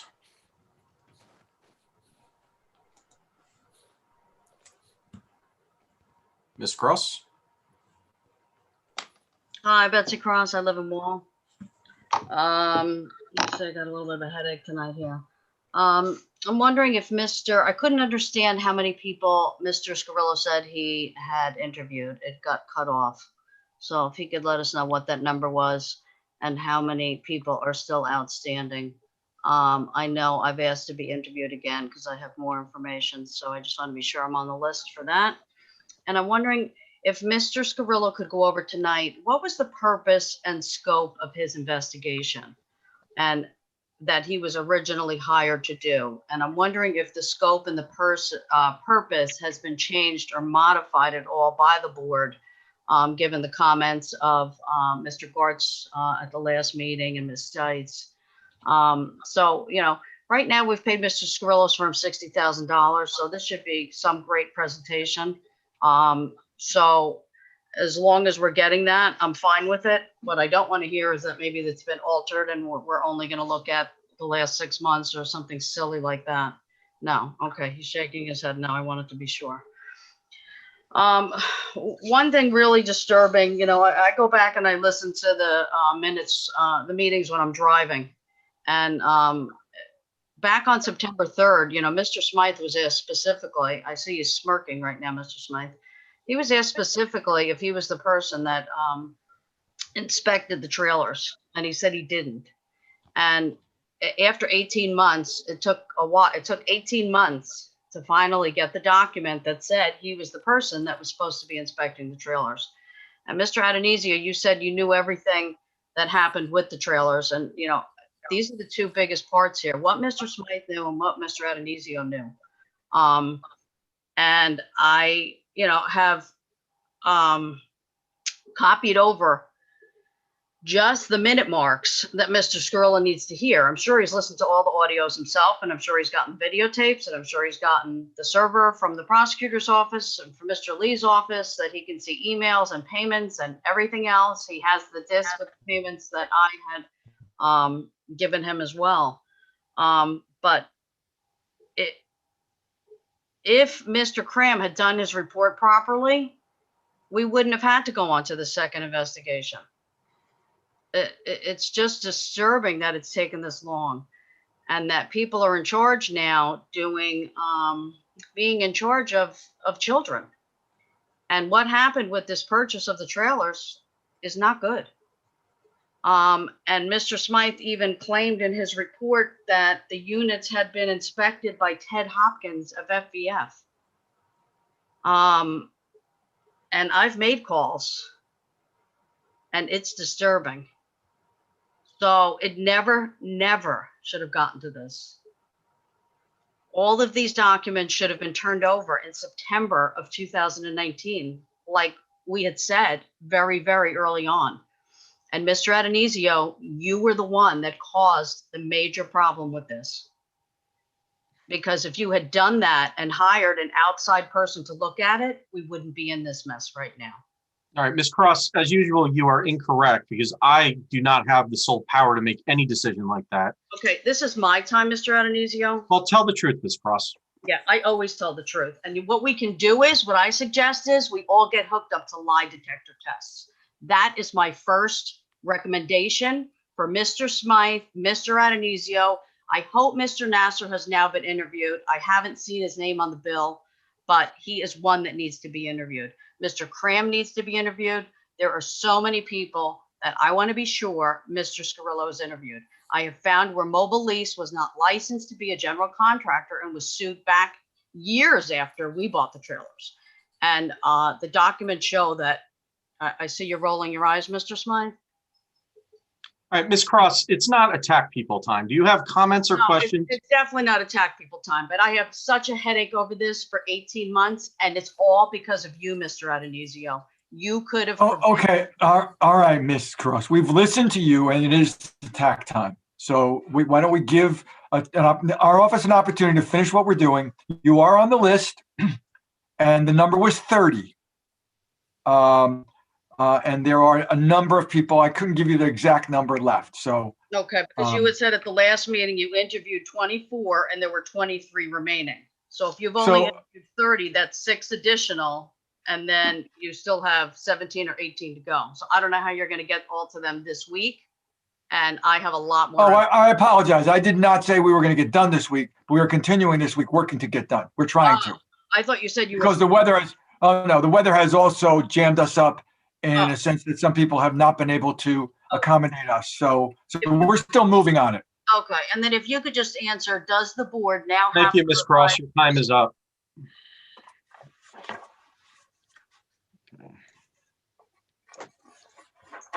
Ms. Connolly, good evening.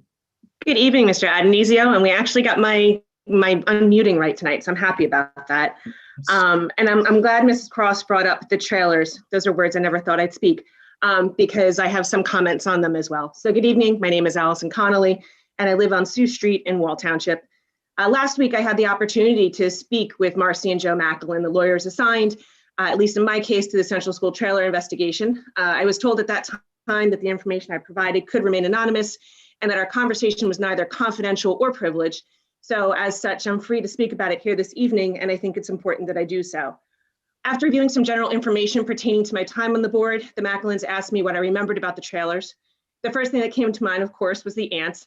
No conversation about the trailers was ever complete without some mention of the ants that infested them from time to time. But for public school teachers who often contend with mice and cockroaches in their workspaces, ants are usually manageable. My most prominent memory of the trailers, however, was when Julia Tonello chose to move the 5th grade classes to the trailers and create a program there to better help students transition to 6th grade. That plan was met with great enthusiasm and no concern regarding the condition of the trailers or the well-being of those occupying them. Lastly, I shared my personal notes from the March 4th, 2019 Finance and Facilities meeting with the Macklins. At that meeting, board members present discussed a possible referendum for December of 2020 and what to do with the trailers in the interim. The Macklins have requested a copy of those notes, and I have yet to decide whether or not I will provide them. So I had no damning information and no smoking gun, and frankly, I doubt anyone will have provided such. In my opinion, however, the most important question that was asked of me was why I thought the trailers became such an issue. I believe the situation with the trailers was and remains a manufactured crisis propagated by people who trespassed on school property and collected what they considered to be evidence of wrongdoing to then play armchair expert on social media. The attorneys brought to my attention, by the way, that the claims of illness related to the trailers were largely exaggerated and unverified, which I also think is important to mention here. I'm intimately aware of this, not just because I was on the board at the time, but because my son was among those students in the trailers during their final year of use. If he was in danger, I'd have had a vested interest in knowing, but he wasn't. This is a faux conspiracy spearheaded by those who thrive on chaos. Truly, the issue with the trailers began not in 2007, but date back at least to 2004, when taxpayers voted down an $11.2 million referendum that would have permitted improvements at both Central School and Wall High School. And if you look at the demographics of that vote, by the way, it was largely Central School parents who voted against the referendum. The problem then continued with every time the township committee, scraped millions of dollars from the annual school budget. And then once they lost agency in that process around 2012, every time board members passed budgets under the 2% cap or without additional available funds. Such woefully underfunded budgets failed to provide for necessary infrastructure improvements. The trailers were meant to be a short-term solution. This is well documented in the co-star and board minutes, but the failure of township leaders, board members, and taxpayers to fully fund the school budget over an extended period of time made a solution nearly impossible to consider, let alone implement. In short, we all bear the burden of this fiasco. And while we're on the subject of money, it's worth highlighting that the amount of money the board is wasting on this investigation is abhorrent. These are funds that could be used to support our teachers as they face what is undoubtedly one of the most difficult years of their career. It could be used to support our students whose academic success and mental well-being are being challenged daily. Instead, you're using taxpayer money, my money, your money, to subsidize the unrelenting, unyielding witch hunt of one community member. I have to ask, when does it stop? I mean, have you looked at your attorney bills? I know Ms. Stites has, and I thank her for that. A cursory appraisal of the bills from October through December reflects a significant number of trailer audit entries by attorneys, but they needed me to provide them with the specifics of the 98 and 2004 referendums and admitted to me that they can't find former Superintendent Cheryl Dyer, who hasn't moved and whose contact information I'm relatively sure is on file with the board office.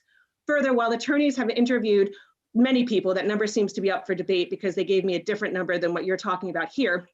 They have never interviewed the person who provided them with my name, but there is a line item regarding his email with a significant charge associated with it. Perhaps most disturbing is that one community member, accounts for more than 40% of the charges on those bills. Again, when does this stop? I get it. I know better than most how hard your job is if you do it right, but this needs to stop. Stop kowtowing to the loudest voice, to the most prolific social media pundits. Stop wasting taxpayer money furthering a fruitless personal vendetta. Please do your jobs, actually be fiscally responsible, and really make students and teachers a priority like so many of you pretend to. Thank you. Thank you, Mrs. Connolly. Appreciate that.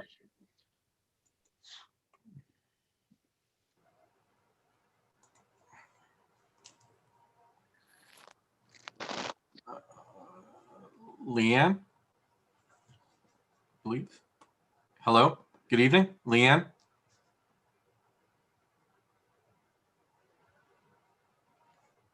Leanne, are you with us? No. Okay.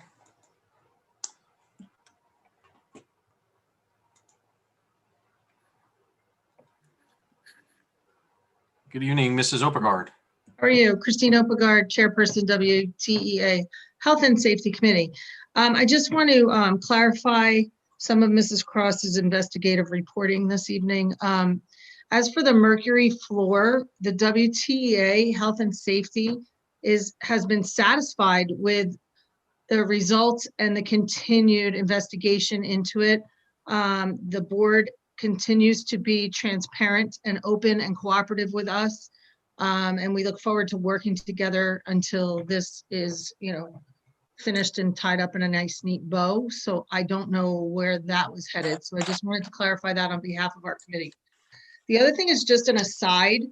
As a proud Neptune High School graduate and mother of 2 Neptune High School graduates, one of which I call myself the drama mama for, I am very proud of the Monmouth County Arts High School. But that being said, I think it's important for this board and the public to know.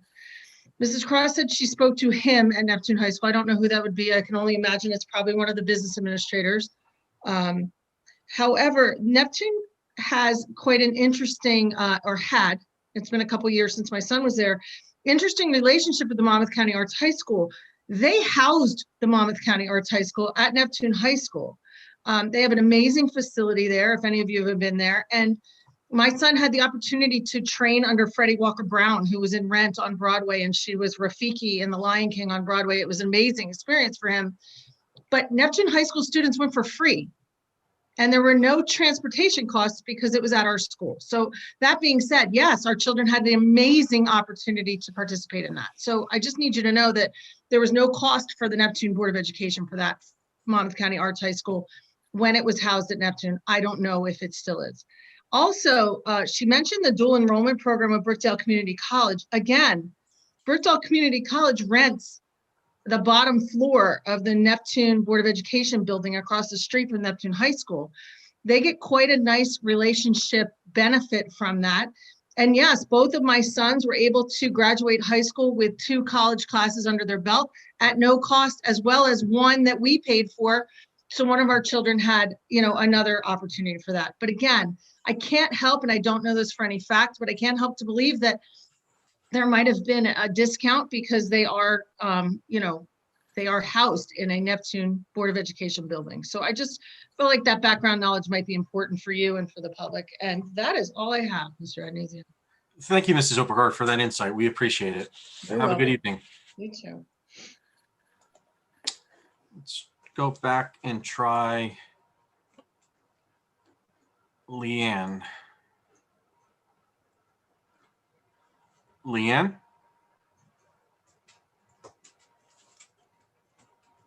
Her hand went back up again. Leanne, are you there? No. Went back to mute. Okay, we will move on.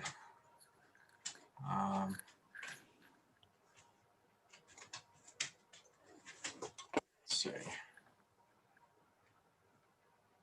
Is this Brad? Yes, it is. Are you able to hear me? Yes, good evening. I have one question, one comment. Just your name for the record, please. Brad Comer. I was a leave replacement PE teacher at Old Mill Elementary School for Mr. McGowan. Okay.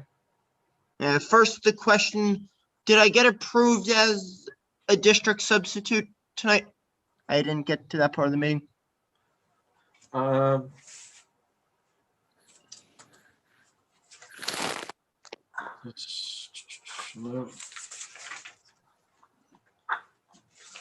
Substitute.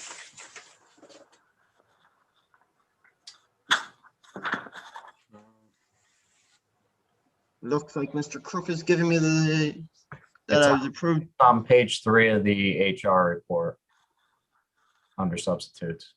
Yes, you are. Yes, you are there. Perfect. Just found it.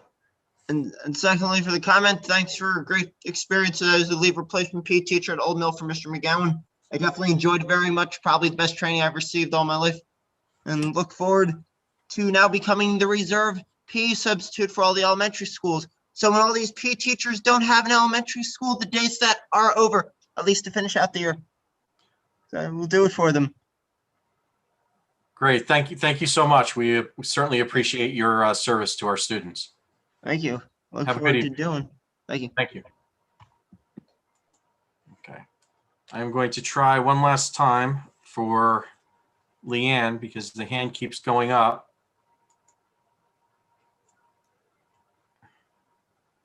Leanne?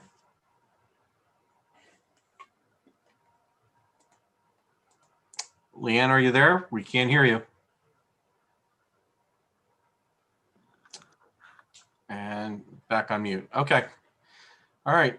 Seeing nobody else for public comment, we will close public comment and move on to board members. Mr. Krupa.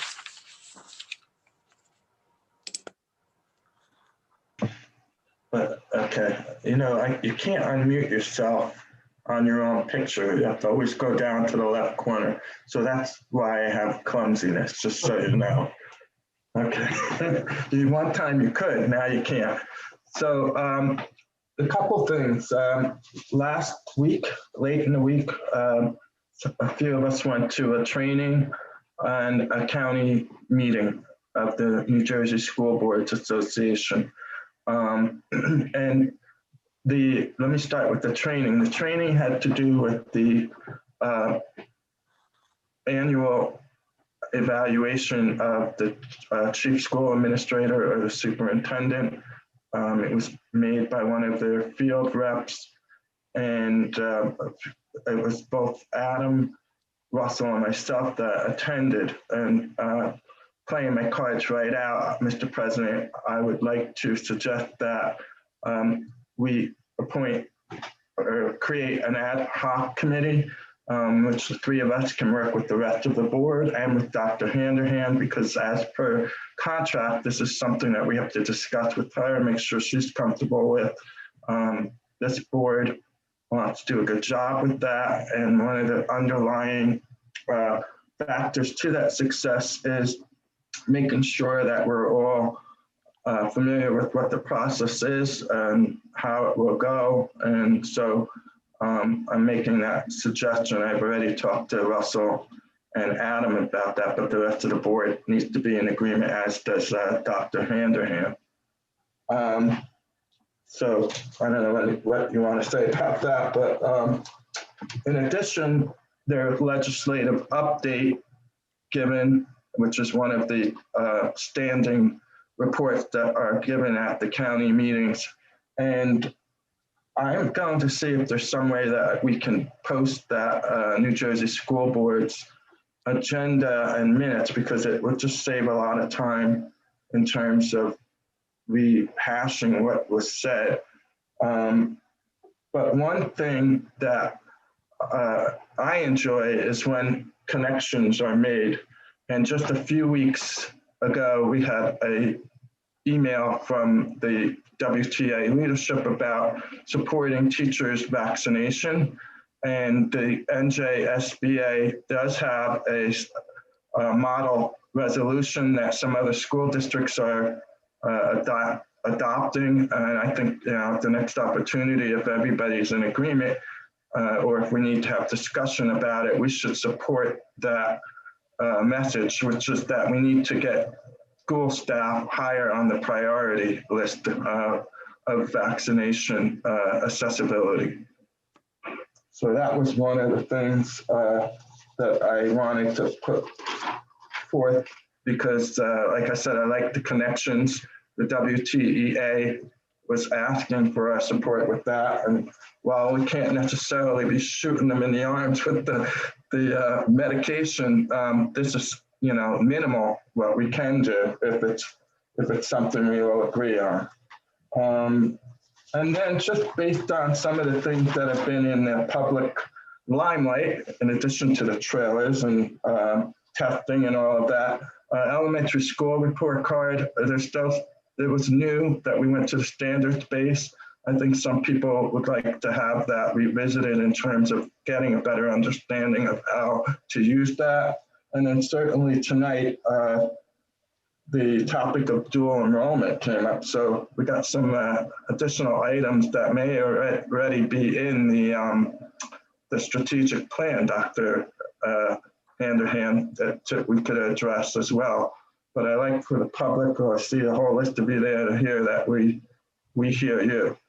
I don't know if Adam has anything to add to that, but like I said, I'd like some discussion maybe on the resolution and that's it. Thank you, Mr. Krupa. And the ad hoc committee, sorry. Oh, yeah, we can discuss that offline. Okay. Mr. Nazar, do you have anything this evening? Yeah, I would second Andy's comments. I think from what we've discussed and what we saw was a foundational framework on how to do our assessments of the superintendent and her role in the district. And I think it's important that she gets the feedback because Dr. Handerhan, you deserve it. Good, honest feedback to help us as a district and you as a superintendent grow together. So their framework was very comprehensive. It was designed to give a lot of input from the entire board in the process. And it's designed to help us to achieve our goals through working with the superintendent, working together. So I want to second Andy's opinion. I don't want it to seem as if we want to like take over the process, but there is a lot of there are a lot of requirements. There's a lot of back and forth. There's a lot of coordination that's needed. And for one person to do it on the board, or it's going to be a lot of work. So if anything, this is a voluntary role to try to facilitate and coordinate all the processes that are going to need to happen to do this right. That's all I got. Thank you, Mr. President. Thank you. Mr. Hall, do you have anything this evening? Yeah, quickly, just I wanted to thank the auditor. I thought he did a good job explaining what they do. Again, I'd like to just mention to we had a nice presentation from the student today, which was again I love to see that. I wanted to congratulate all the teachers of the year. I know how hard some of those teachers are working. So I wanted to reach out and thank them and congratulate them. And I'd also just like to remember the parents in all this as well. I mean, a lot of times we thank the teachers, and God knows we should, but I think we also need to remember that there's parents out there doing and dealing with this as well. And so I think sometimes we forget about that, and at least I don't, but I just wanted to bring that up that I know that there's a lot of people out there struggling, trying to get through this. And, I just want to let them know that, there's some of us on here that understand that. And, we're looking for the day when we can all be back in school and have this mess over with. So again, that's all I have to say. Thank you, Mr. Hall. Mr. Wondrak, do you have anything?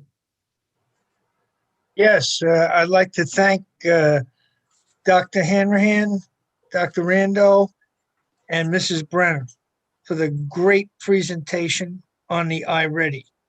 This is something that is just going to go into the future. This is a big deal. And how they pulled this off and got this thing for us, it's just a great thing. And it's easy to understand. It's a great thing for the teachers, a great thing for the students.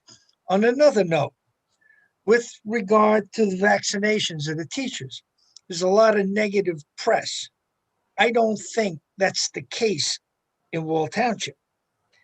And if the governor wants to do something, you don't put 2 million smokers and have them vaccinated before the teachers. That's nuts. So that's all I have. Thank you. Thank you, Mr. Wondrak. Mr. Sanfilippo.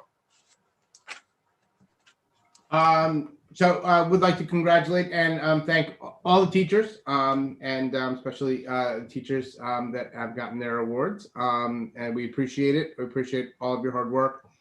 I would like to say the echoing, Ken, that iReady presentation was awesome. Andy had mentioned the standards-based report cards. What's very cool about iReady is it goes, hand in glove with the standards-based report cards. So, and it's also something that I want to give a shout out, explain to the parents as well that they're going to be able to access some of that information. So for those parents that are working hard at home, with their kids, that might be another way to get a little bit more familiarized with the standards, based report cards. I know I came from A's and B's and C's, and I didn't get any D's, I promise. But so 1s and 2s and 3s and 4s sort of, look a little bit different to us these days. But I think a lot of what we want to do in terms of, listen, all of our parents, we're learning all this new math, and all of there's crazy ways to divide things nowadays and everything like that. We got to, figure out how to even read report cards. It's something that we can do, with our kids. I have a first grader and a fourth grader. So when we're going through things with them, we work and we learn as well. So I would encourage, parents to, to take that step and to really jump in, head first, with iReady. I really think it's going to be a great program. And I think it's going to benefit, not only the teachers and the students, but I think it's going to help parents understand, where your kids excel and where they struggle, and give some opportunity to work on it. And that's all I got for you. Thank you. Thank you, Mr. Sanfilippo. Mrs. Hodneck, do you have anything this evening? I just want to congratulate the award recipients. It's a nice time to get some recognition for the hard work you're doing. And, even if you didn't win, everybody is so grateful to the work that our educators are doing during this tough time, because they're showing up for our kids, even when they're not in the physical building. And I just think that's one way that parents and teachers can partner too, is, we're all working with the same person. So talk to your teachers about the standard-based report cards, have conversations with them once we start getting some of the data with iReady. That's one way that we could connect around our student. Thank you. Mr. Squirrella, did you have anything that you wanted to add this evening? I have nothing else, Mr. President. Thank you. Thank you. Mr. Smythe, did you have anything?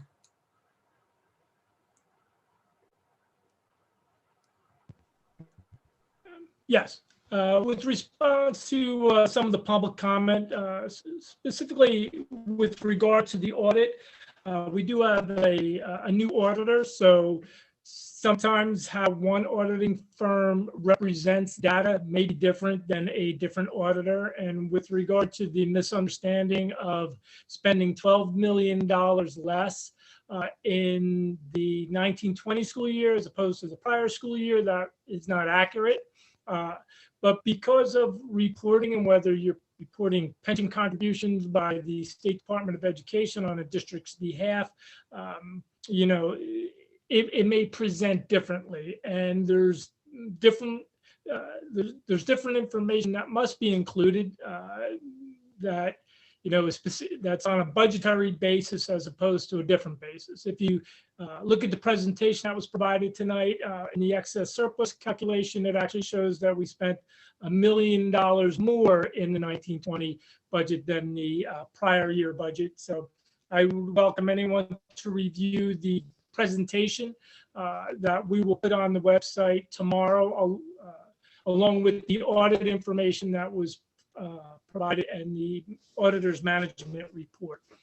The synopsis of the budget, which that's what it is. It's a synopsis of the budget. It also includes the recommendations or lack thereof are attached to the resolution. They're part of the agenda, and they've been on the agenda posted on the website since Friday.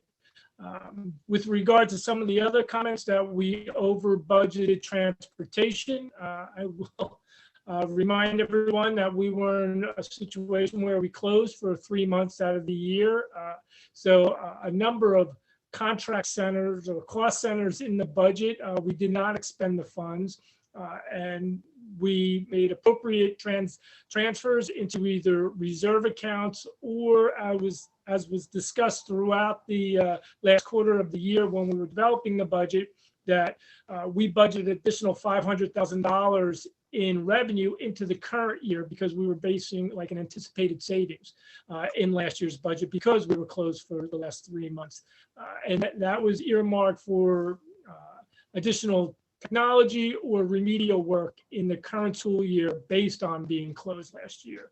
Health benefits, yes, we budgeted a certain dollar amount. Again, COVID realized lower expenses. That's one of the great benefits of being self-insured. So I'll use this as another opportunity to support that decision that we made back in 2011, because if we don't have the expenses, if our staff are not utilizing physicians or going to the hospital, we're not paying those claims, as opposed to being either in the state plan or in a private plan where we would just be paying out premiums. So if we were in private or state plan, we budgeted $10 million, we would pay out $10 million regardless of what the actual expenses were.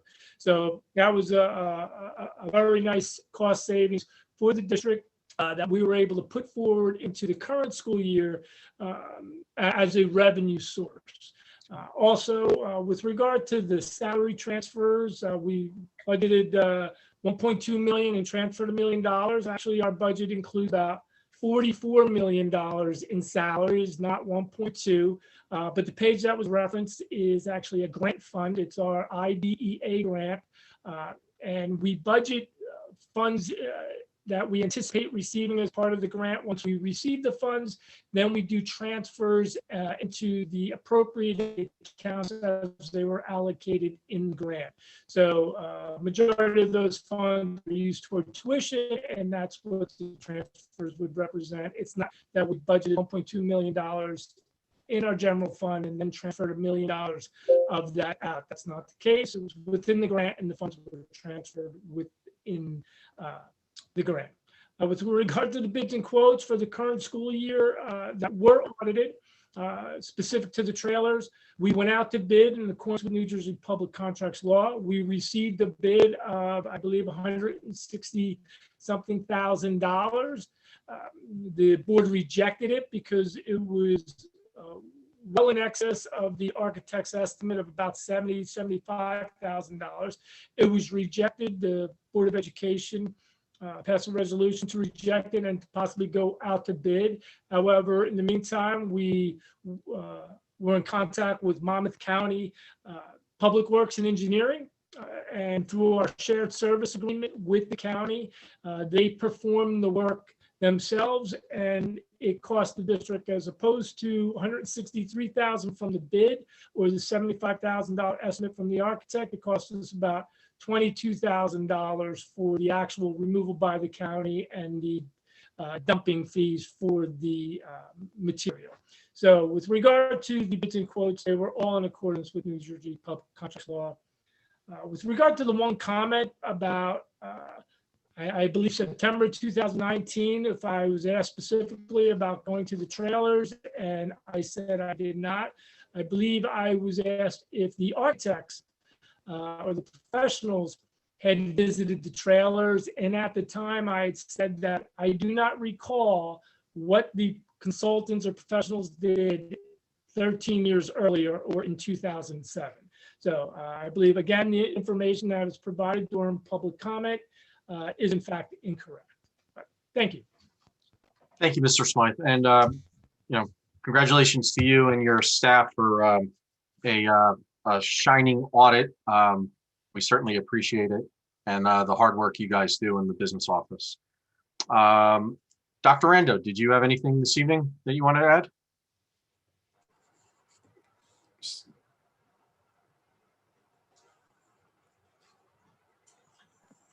No, I just very excited with the teachers moving towards this iReady training. They've been extremely cooperative. Our administration's been cooperative and working together to get this off the ground. And I am also very impressed with how quickly everyone is working together so we could get some more information for our students and our parents. Great, thank you. And I just want to add, I just want to congratulate all our teachers again on those awards, Teacher of the Year and the Educator of the Year. Congratulations. We certainly appreciate everything you do, and everybody that we'll say everybody else in the district came up in second place, because you can't have everybody in first place. So, but we certainly appreciate everybody's hard work. It doesn't go unnoticed, and thank you for that. With that, I will go to Dr. Handrahan for any closing remarks. Hi, I'd just like to thank everyone that came out tonight. Thank you to all that participated as a viewer. Thanks to everyone that joined us on screen tonight. Congratulations to the Educators of the Year. I am so happy for you, and I am so grateful, in the short time that I have been here, to see the amazing things that are going on in the classrooms. And I'm incredibly, excited to learn more.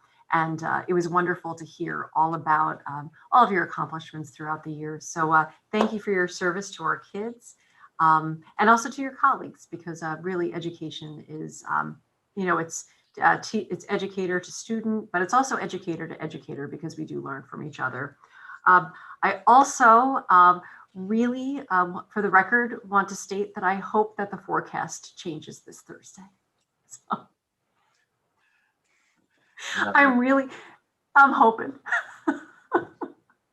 Yes, it's time to put away the winter boots. On that note, Mr. Admizio. Yes, thank you. Okay, so with that, the board is going to go back into executive session. We will not be taking action when we are done with executive session, and we will be adjourning from our executive session. We will not be coming back into this this virtual Zoom room. So with that, I believe I hit all the bases, Mr. Scarillo, on that. Correct. Thank you. With that, could I have a motion to go back into executive session for letters A, G, and H under number 5 on the agenda? I'll make that motion. Motion by Ms. Hodnett, second by Mr. Wondrak. Okay. Roll call, Mr. Smythe. Or all in favor. I'm sorry, all in favor. Aye. Okay. Aye. Thank you, everyone. Stay safe out there, and see you back in executive session. Mr. Clayton, you can stop the video now. Thank you. Have a good night.